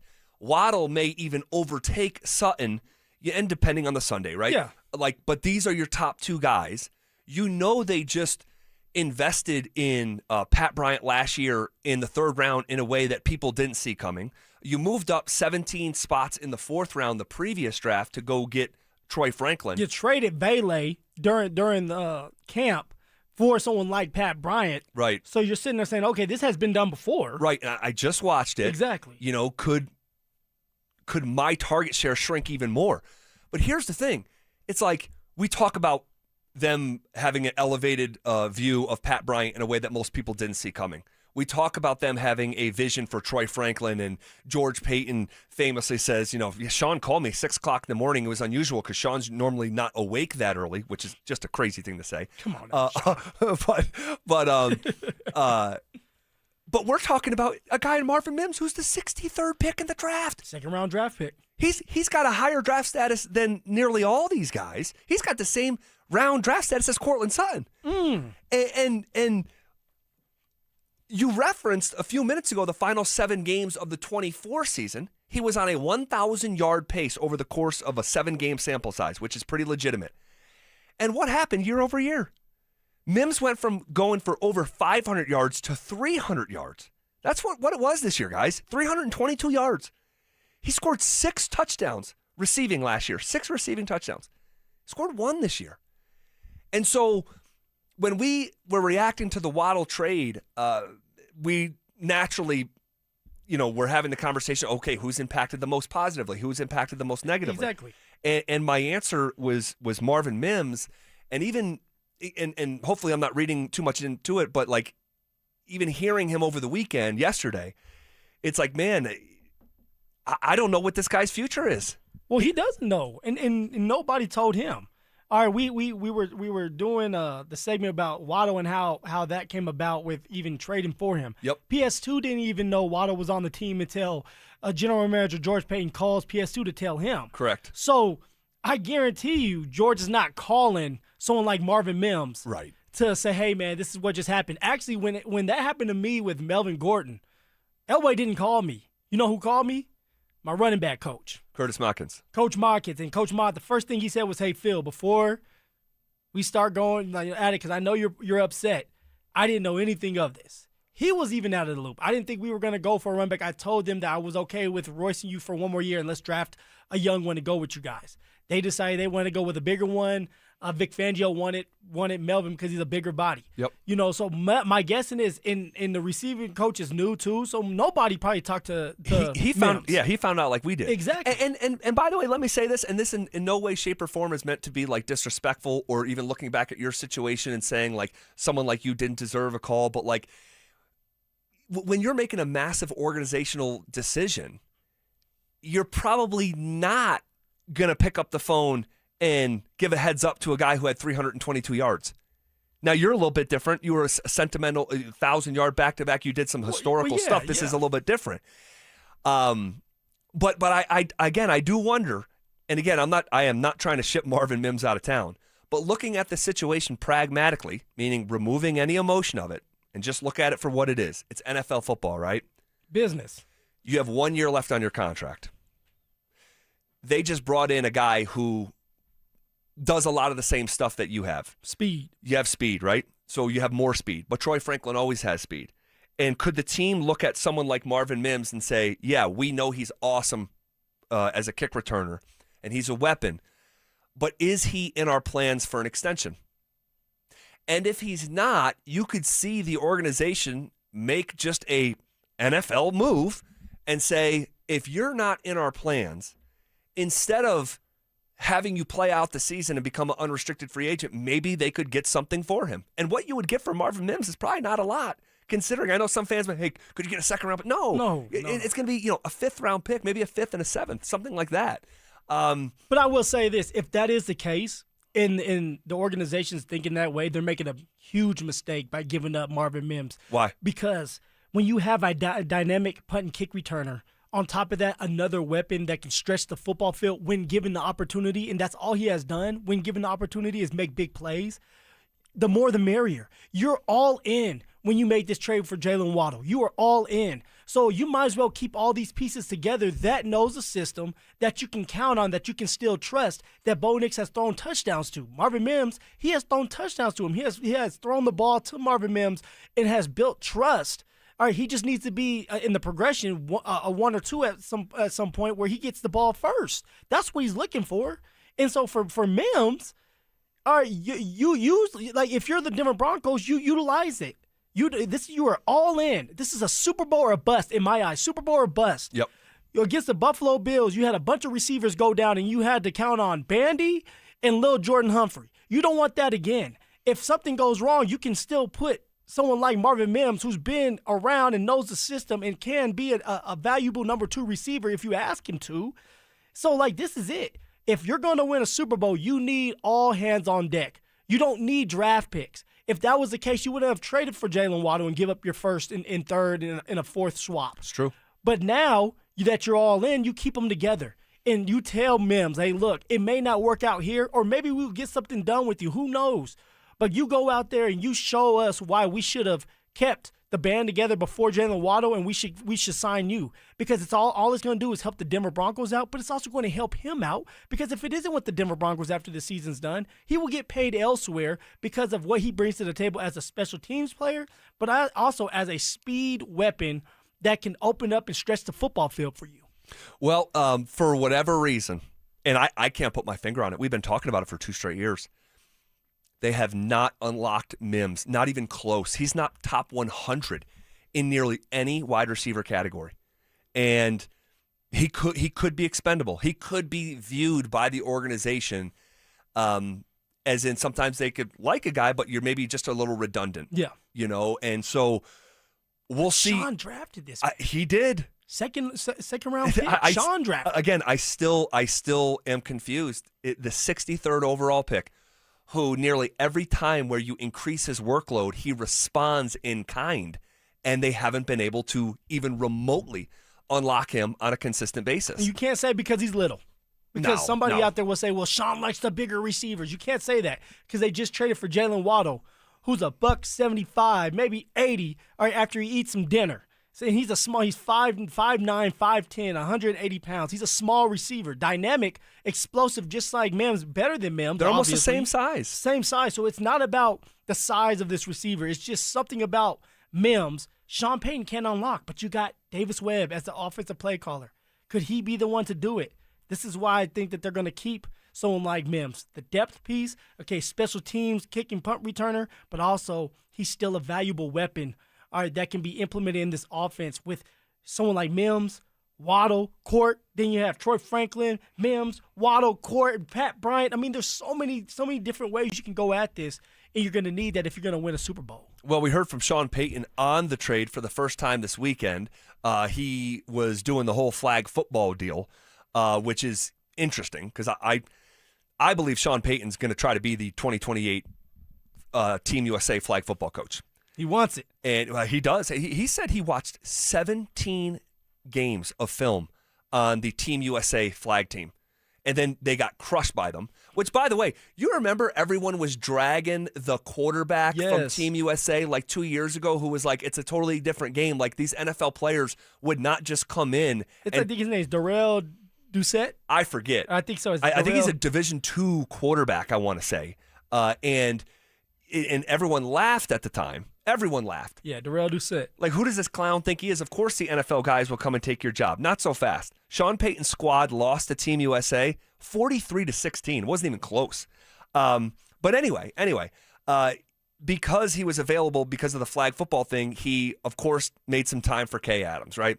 Of course. And so here was Sean Payton on Waddle. There's a grit to him. Guys like Teddy Bridgewater, Nick Saban. I mean, a ton of people talk about his high competes. The minute it happened, though, there was this immediate thought he would be perfect for this game. I knew you were going to say that. Having had a chance to meet our international team, I've seen 18 of their games. You watched 18 games. Is this what you were doing instead of signing people during the first couple of days of free agency? Yeah, free agency was tough. So, one, there's a couple things in there. I don't think we've heard Sean Payton giggle. No. Until that. Like, he legitimately giggled. Man, my man. With Kay Adams. My man went from threatening people like Luke Evans to giggling at Kay Adams. It's hilarious. Okay, so just on its face, that's funny. Talking about the grit of Waddle, talking about, hey, Teddy Bridgewater said this, Nick Saban said this. Yeah. We found out from Albert Breer today from Sports Illustrated that they had 15 in-depth calls with different people that had intersected with Jaylen Waddle. Do their due diligence. Including his former teammate, your former teammate, Brandon Jones, who had intimate knowledge from the Miami Dolphins experience, 3 years together, and a member of the secondary going against someone like Waddle offensively. I want to say they came into the draft together. It was close. If not, they were 1 year apart. But, yeah, they were actually close. They tapped into Bo Nix, and who Bo Nix told them that he put on one of the single greatest performances in the 2019 Iron Bowl, a 48-45 Auburn victory over Alabama. Yeah, so they clearly did a dive. But also, Payton said there at the end, free agency was tough. And he's very relaxed with Kay. He's very relaxed with Kay Adams. He was doing the Waddle. He did do the. Did you see that? Yeah, it's like when the last time that could you get Sean to dance? I'm telling you, ask him to do the Waddle when we go to camp. Could you imagine? Oh my God, he'd stare a hole through my chest. Said, do the what? Yeah, she's like, can you waddle? And he's like, did like a little waddle. Anything for Kay, but anything for Kay. To hear him say free agency was tough, man, it was such a natural conversation. I actually think that might have been like an authentic statement that free agency did not unfold the way that Sean Payton thought that it might. Is that so? But when he says tough, what are you thinking of? Are you thinking it was tough to sign these players? Because that's where my mind went. Like the Denver Broncos and Sean Payton thought it was going to be easy to sign some of these free agents because of who they were and what they did last year. Won 14 games. They have an ascending quarterback in Bo Nix. They have a great defense. All right, they're bringing back guys, so it's like, hey, guys, we're going to run it back. We just need a couple added pieces. And that it was going to be easy, and maybe some players were going to be able to take a discount to come here and play with the Denver Broncos. I think that, and I'm speculating, that Sean in his head, he did the analogy about furnishing a house. Yeah. That if I asked you to furnish a house with $50,000, but then if I gave you $200,000, you're going to have a better house, right? I think Sean thought free agency was going to go a certain way, and it didn't, because I don't know if he was aware of the Denver Broncos' self-imposed budgets that they were going to have. And I think that in his head, wait, we can't get Travis Etienne for 13? Like, we have a hard cap on this? Are we sure? I think the dynamics over there within the Broncos have changed here in the last 3 years. And I think 3 years ago, Sean Payton was the captain of the whole ship. Supreme leader of football. And I just don't believe that's the same setup anymore. The hierarchy has changed, huh? I believe so. And I think the more comfortable that Greg Penner has got here as he's saturated himself in this organization every single day for years at a time has reestablished the healthier hierarchy of you're not everyone's boss. So like free agency, that's George's time. That's not your time. And I think there's an element to reestablishing the traditional hierarchy. Not to say that George Payton's Sean's boss, but I also don't think Sean's George's boss anymore either. So you think Greg Penner's sitting there saying everybody needs to do their job. I am paying these checks, not just to the players, but to the coaching staff and you guys as well, to do your job. And how often have we said over the last couple of years, Greg Penner pays people to do their job and then he lets them do it? Yeah. Well, if that's the same case with George Payton, and George Payton's equity has grown here since some of the gashes to the organization. And by the way, hold on a second. By the way, like we learned something today for the first time with this Waddle trade involving George Payton that like we didn't quite know until today. And we'll pass that along to you next. Your bracket's busted, destroyed. It's embarrassing. But hey, we've all been there. The good news? Denver Sports is throwing you a lifeline. It's the Second Chance Bracket presented by Waterloo Turf and Xfinity. Your shot at redemption and $1,000. Dust yourself off. Head to DenverSports.com/bracket and prove your first bracket was just a warm-up. Entries close before tip-off Thursday, March 26th. That's DenverSports.com/bracket. Denver Sports 104.3. The Fan. T-Mobile has an exclusive bundle for customers 55 and up. I'm Sarah Bowl. Yeah, I'm Frank Bowl. A reliable network is key for us. And with T-Mobile, it's been wonderful. And going to the 55-plus plan saved us so much money.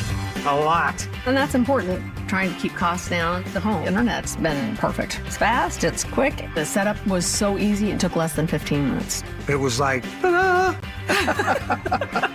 If you want simplicity, coverage, reliability, you want the whole package, T-Mobile has it. Right now, T-Mobile customers 55 and up can get 2 phone lines on America's best network, plus America's fastest 5G home internet for just $30 each. $30 per month each line with autopay plus taxes and fees. Minimum age 55. Pricing for home internet rely on 2 lines of Essentials Choice 55. $35 connection charge per line required. Best mobile network and fastest 5G home internet based on analysis by Ookla of Speed Test Intelligence Data 2H 2025. All rights reserved. Jacob's Law and 303 Law 4040, the husband and wife law firm where you don't get passed around to a law clerk or some call center overseas. You always get to meet directly with me and my lovely wife, Kimberly. Go ahead, save that number in your phone. You never know when you're going to need it. It's 303 Law 4040. Hey guys, boy Stink here today about my long-term buddy Troy Hansford. And if you're thinking about selling your house for any reason, now might be the time to sell, still get top dollar. Believe it or not, my guy Troy is still offering his $5,000 guarantee. What is it, you ask? Well, if you can't sell your house at your price on your timeline that you agree upon beforehand, bam, going to cut you a check for $5,000. Who else makes the offer? Nobody I've ever heard of. And he makes that offer because he continues to spend a ton of money marketing his listings, has about 100 families approved and ready to buy right now. And if for any reason you need to sell right away, Troy can buy your house, all cash, and he can close in as little as 7 days. You have a house to sell, Troy probably has that perfect buyer for you right now, waiting for you to pick up the phone and to call him. Call Troy, get your home sold for the most money. That's 720-900-4433, 720-900-4433. Troy Hansford of RE/MAX Professionals, a Colorado licensed broker. Some restrictions do apply. Want to sell your house? Then call my buddy Troy, 720-900-4433. When it comes to your home, draft the best in the game. If you're planning a custom build, a full remodel, or adding an ADU, you need a team that executes. Able Builders builds custom homes, minor or major renovations, and accessory dwelling units with precision, communication, and craftsmanship that shows up on game day. Plan, build, deliver. When you're making a big investment, you want experience on your side. And when it's time to choose your builder, bring Able to the table. Call 303-590-5600.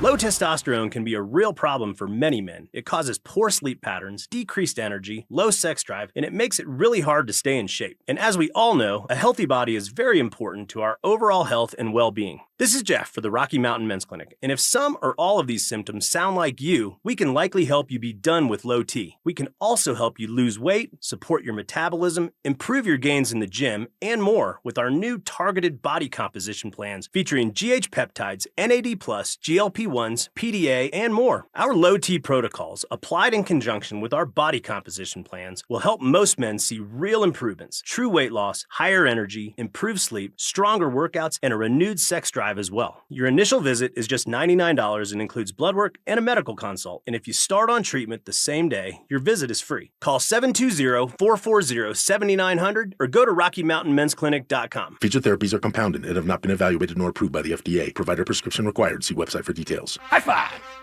Up top! Dave's company just got the 5-year price lock guarantee from Comcast Business. Yeah!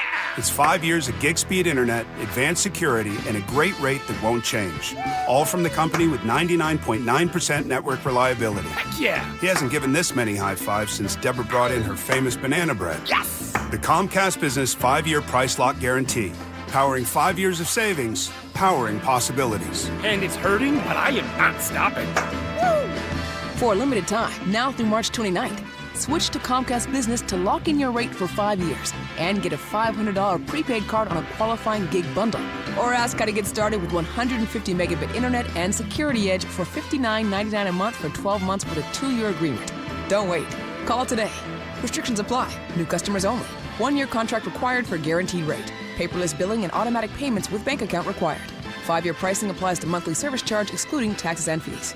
Jackson Hewitt has a great tax prep deal, $149 or less. Missing out is like ignoring the check engine light in your car. You'll regret it. Seriously, the price is only $149 or less, no matter how complicated. So don't wait. Like when you get a password expires today alert or you're shopping online and there's only one item left. It's like your taxes are in the cart. Just complete the purchase.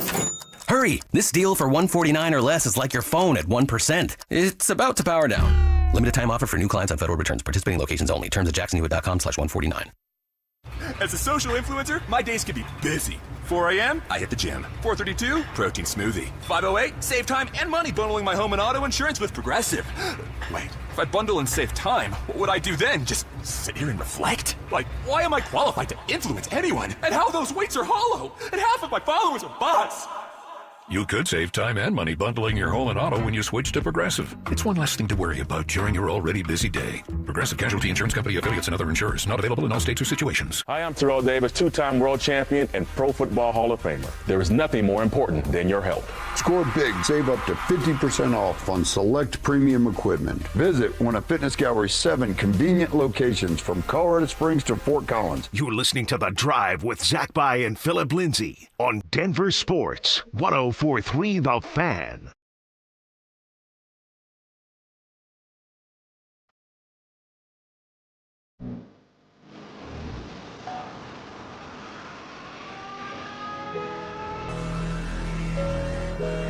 All right, bottom half of hour number 4 here in a show that has really just flown by. You know, I said this to you guys off the air, that a lot of times when I take some days off, and I took off Wednesday, Thursday, Friday last week to go visit some family. Yeah. A very, very special time that we had there in Buffalo with my grandparents and aunts and uncles and cousins and all that. But when I come back, usually I'm just super lethargic, just way off. Yeah. Just off. And I like being in a rhythm doing this job, but today has just been flying by. But I want to continue the conversation we were just having because I indicated at the end of our last segment, based on a couple different things that I'm drawing from. I'm not just manufacturing this out of thin air.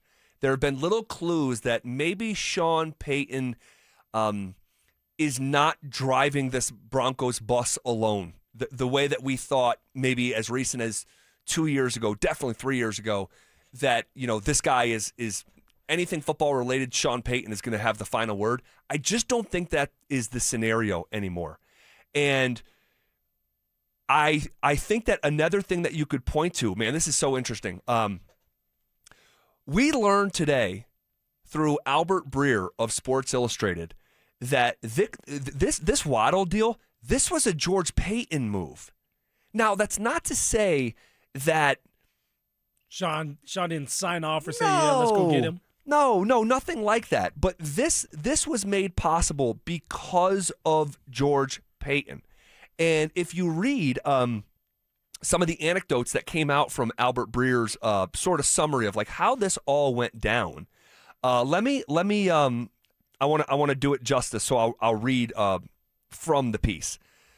So better you than me. I'll be stuttering my ass off. It says, quote, "Trust was a foundational element to the train staying on the tracks through the process. And George Payton felt good that Sullivan, the GM for Miami, without another serious suitor, wouldn't start shopping his offer around. George Payton, actually worked with Sullivan's father, Jerry, the longtime NFL receivers coach, 2 decades ago in Miami. And the two were on opposite sides of the Packers-Vikings rivalry for 14 years. So there was a high level of mutual respect, even if the two did not know each other well beforehand. So you have two guys who have never done a deal together, the Sullivan from down in Miami and George Payton. But Albert Breer is saying the central thing that made this happen was the trust between those two people. And when you don't know someone and you trust them at the highest level, but you don't actually know them, what is that trust based on then? It's your reputation. It's your references. And you can be sure that world is small. And despite these two ships never actually passing, you can be sure that George Payton has done so many deals with people that Sullivan knows. And when Sullivan checked in on George Payton and who he's doing business with, he must have got the highest level of cosigns from people who had done deals with George Payton. You know what, Z? Like, that's something that George, is proud of. It's something that I've heard for a very long time, that George Payton, one, he never burns bridges, and everybody loves to do business with him. All right, he's a smart guy that gives everybody the same respect. All right, he's not going to try to undermine you. He's not going to try to do any type of dirty work. When you're working with George, it's going to be authentic. You guys are going to be on the same page. And that's when you have a healthy relationship. Even when you're going up and down and you're talking with these general managers, you never know when you're going to need a job. You never know when you're going to have to do another deal with Sean or George or another general manager. So George has always been a guy that everybody talks highly of. And it showed. And he was able to get George that. It was able to get the deal done, the trade done, because of the trust that both have for each other. And I think that right there is the reason why George Payton is still here. Because if you're Greg Penner and you come into this situation and your general manager just hired Nathaniel Hackett and then traded for Russell Wilson, Greg Penner gave pushback on doing the deal too early. That came out, a year later or whatever the case, through an investigation, and his notes said, why do this deal this early? Yeah. And George Payton is co-signing to do it early. You just hired the worst coach in the history of the team that the organization had to fire before his first year was done in a way that they did not want to. And additionally, you did a mega deal for Russell Wilson that he ultimately never plays a single down on. It's one of the worst contracts in the history of sports. So why did George Payton keep his job? Because Greg Penner did a massively deep dive into George Payton. Who exactly is this guy, and why shouldn't I fire his ass for these gashes that are bleeding out my new organization? Yeah. And the returns from those kind of investigative calls are, man, he's actually one of the best. Man, he held out for years before even he withdrew from the Jets job. Yeah. He withdrew from the Titans job. This guy is highly respected, highly coveted. People cried. I heard people up top cried in the Vikings organization when he left. He was there for 18 years. Yeah. That's how much of an impact he made on people just in general with his personality and just his presence alone. And I think that with that, that's the reason you keep your job. And then the way that you reestablish who you are as a general manager is you just keep on getting things right and stacking bricks. And the more that time goes on, you get to stack those bricks. But also, I believe that Greg Penner's personality is more like George Payton's than it is Sean Payton's. And I can almost promise you that. Greg Penner's a predictable person. Yeah. George Payton's a predictable person. Predictable is not a word I would describe for Sean Payton. Sean's a loose cannon now. So anyway, I'm rambling a little bit here, but I do believe that in the past several years, the more traditional hierarchy has been reestablished here in Denver. So when you hear Sean Payton say free agency was tough, that's because Sean wasn't the one doing the spending. Sean was being informed and looped in on what was going on, but he wasn't necessarily driving that Broncos bus. Man, you might be onto something. Actually, I feel like you are onto something. On top of that, and I said it earlier, Sean loves big receivers. If it was up to Sean, who's a big receiver? A.J. Brown, not Jaylen Waddle. If it was up to Sean, maybe Sean goes for A.J. Brown because he's a bigger body receiver like Cortland Sutton and like a couple other ones that he has had in the past. Whereas George seems like he thinks outside the box. He's not looking at size necessarily. He's looking at, like, how can this player impact my team in the right ways?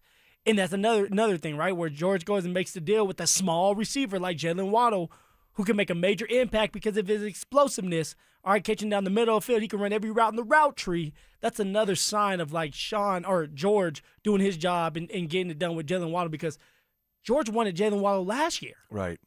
And then he circled back around, was like, I still want him. Yep. Yeah, they talked about in this article from Sports Illustrated that this was a deal being discussed with the Dolphins before Halloween of this past football season. And then they circle back and finally get it done. So really, really interesting little details that came out today surrounding this mega trade for Jaylen Waddle. Okay, a big deal happened yesterday. Gabe Landeskog returned to the ice for the Colorado Avalanche and made an immediate impact, and you'll hear from the captain next. Names that rhyme, takes that hit different. Shapiro and Piro is happy hour sports talk built for the modern fan. Local stories, hidden gems, and the mustache monologues you never knew you needed. Weekdays at 3 p.m. on the Denver Sports 104.3 The Fan YouTube channel. Subscribe now at Denver Sports 104.3 and get in on the action. Denver Sports 104.3 The Fan. At Thirsty Lion Scratch Kitchen, craft cocktails and beer, every dish is made fresh daily, from chef-driven, globally inspired flavors to the classics you crave. Behind the bar, handcrafted cocktails meet a curated lineup of local and regional beers. It's a place to gather, unwind, and connect, where the energy is lively and the experience is always elevated. Thirsty Lion. Come as strangers, leave as friends. Visit them at the corner of 16th and Wynkoop or at thirstylionrestaurant.com. In the big tourney, everything comes down to the buzzer. In business, the buzzer sounds when the lights go out. That's why commercial and industrial facilities trust Piper Electric. For over 40 years, they've delivered expert electrical construction, service and maintenance, fire alarm systems, and large-scale power distribution. Their licensed electricians are safety-driven, highly skilled, and built for complex projects. Starting a new project? Include Piper Electric in your bid process to save you time, money, and headaches along the way. Visit piperelectric.com. Have you looked at your credit card statement lately? You're working 40, 50 hours a week just to buy groceries and gas, things you used to be able to afford. And the credit card companies are charging you over 20% interest for the privilege. Think about that. Over 20%. It's designed to keep you underwater. American Financing is doing something they hate. They're actually helping people. They have mortgage rates in the 5. They're showing homeowners how to take their hard-earned equity to wipe out that high-interest debt. The average savings is $800 a month. So talk to a salary-based mortgage consultant. No upfront fees, no obligation to see how much you can save. And if you start today, you could delay 2 mortgage payments. Give American Financing a call. America's home for home loans at 303-695-7000. That's 303-695-7000, or visit them online at americanfinancing.net. NMLS 182334, NMLSconsumeraccess.org. APR for rates in the 5 start at 6.196 for well-qualified buyers. Call 303-695-7000 for details about credit costs and terms. I'm Rob Wilhite. For almost 50 years, Colorado has trusted the Wilhite Law Firm after serious car accidents. With over $1 billion recovered, we know how to win for our community. Injured? Call 303-GOOD-LAW or visit WillHiteWins.com. That's WillHiteWins.com. Want to start testosterone therapy? Don't settle for one-size-fits-all doses from your doctor or pay hundreds out of pocket at TRT franchises. At Low T Center, you can get insurance-covered TRT customized to your body for maximum effectiveness and safety. Low T Center has served over 500,000 patients since 2009 and continues to lead the industry in TRT. This month, enjoy free men's T-test and discounted peptides while supplies last. Head to lowtcenter.com and sign up for a free T-test today. That's lowtcenter.com. One iced coffee? $1, please. For real? No way.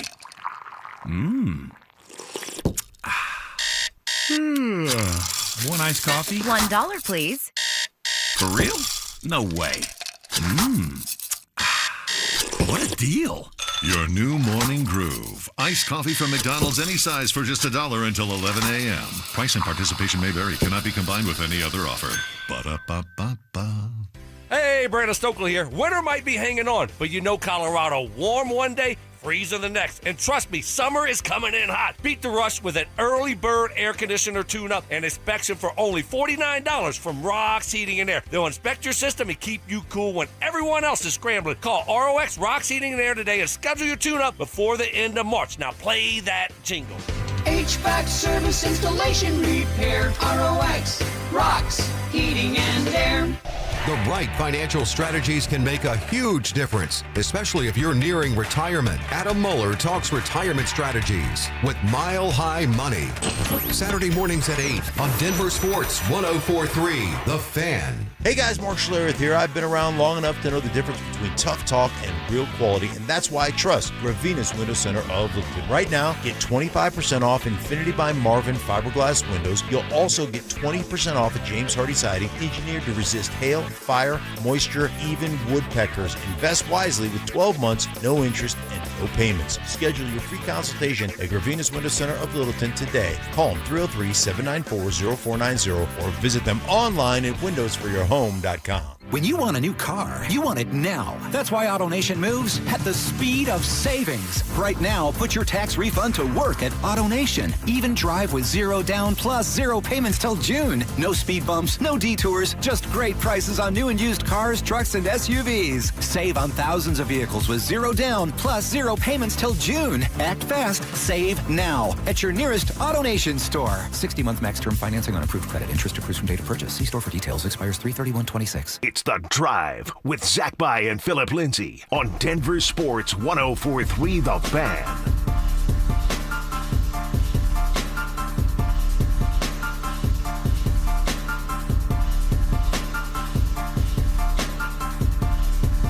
All right, pretty damn good weekend for the Colorado Avalanche, who were giving us a heart attack last week when they were losers of 4 of 5, and Dallas was sizzling like a fajita plate, and just 2 points separated the two teams.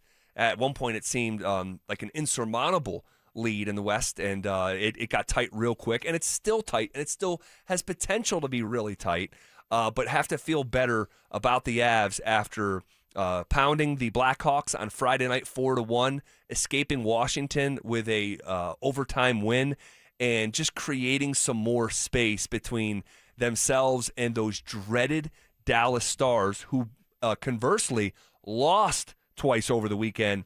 A 3-2 loss to the Golden Knights, a 2-1 loss to the Wild. So you have a little bit of breathing room here. Yeah, that's what you want, a little bit of room to breathe. And with the Avs, it's all about peaking at the right time. I was questioning. I was like, damn, did the Avs peak too soon? They're fatigued. They're tired. They were on that Olympic break, and a lot of our guys were out there competing at a high level for a very long time. But it's starting to kind of like level back out, where everything's kind of going back to like what we thought. Now they got to keep it up. They got a couple games left. How many games? 13? Is it 13? I think 13 13 games left. And they have a great chance to just end it, bury it, be number one. They're the first team to clinch the playoffs right now, first team to get to 100 points. That's right. So let's see what the Avs can do here. They're going to get healthier. You got the captain back, who we're getting ready to talk about now.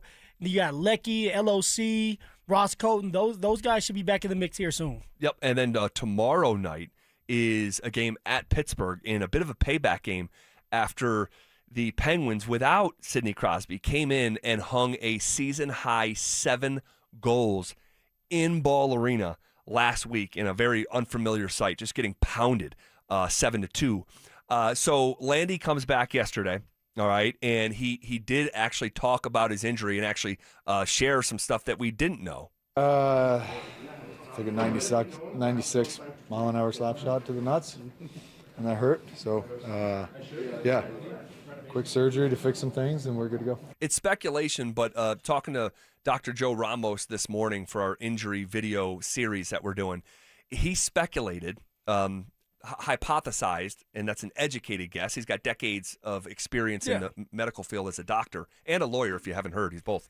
The man's very versatile. No doubt. But he said, look, given the information that we have, the most likely scenario that happened, because there's a couple of them, he said, but the most likely scenario that happened is that he had a hematoma and in his testicles, and those little veins that are in your testicles, they started to bleed after the impact. So you're bleeding within your own body, right? You hear that like internal bleeding stuff, and then it gets to a point where it becomes so full of blood, it's got to be drained.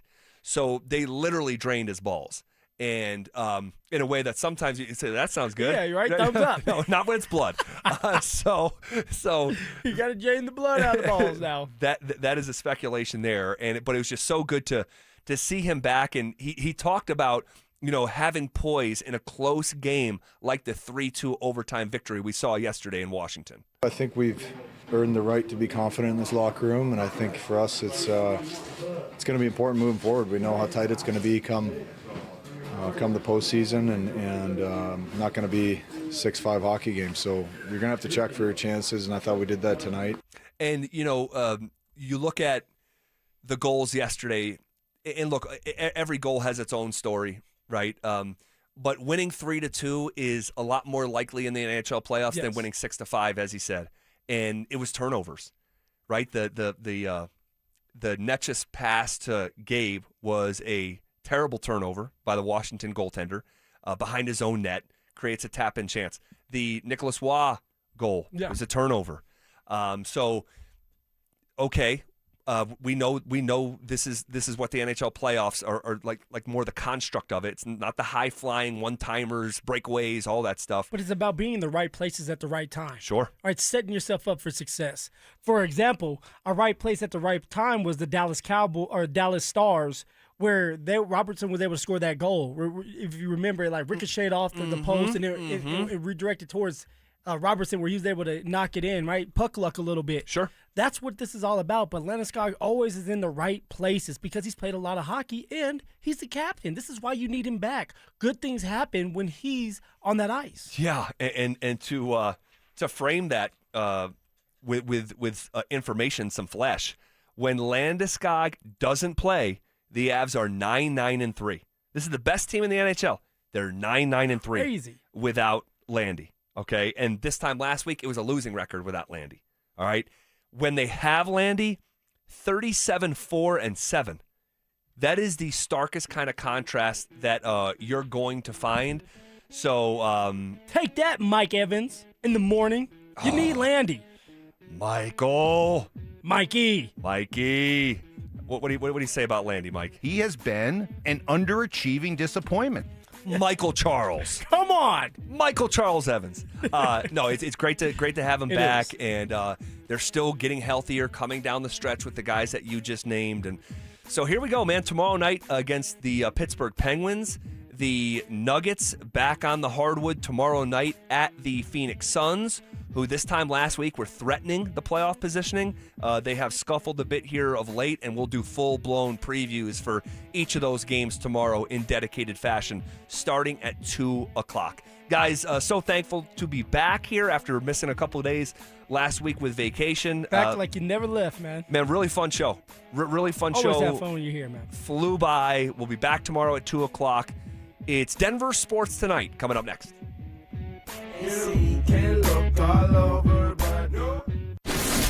Ditch the bland, flavorless sports talk and tune into Freshly Grated, where Will Peterson and Marcello Romano serve up piping hot takes and bold opinions with no filter and an extra side of sarcasm. Every weekday at 2 p.m. on the Denver Sports 104.3 The Fan YouTube channel. Like and subscribe today at Denver Sports 104.3 and come along for the ride. Denver Sports 104.3 The Fan.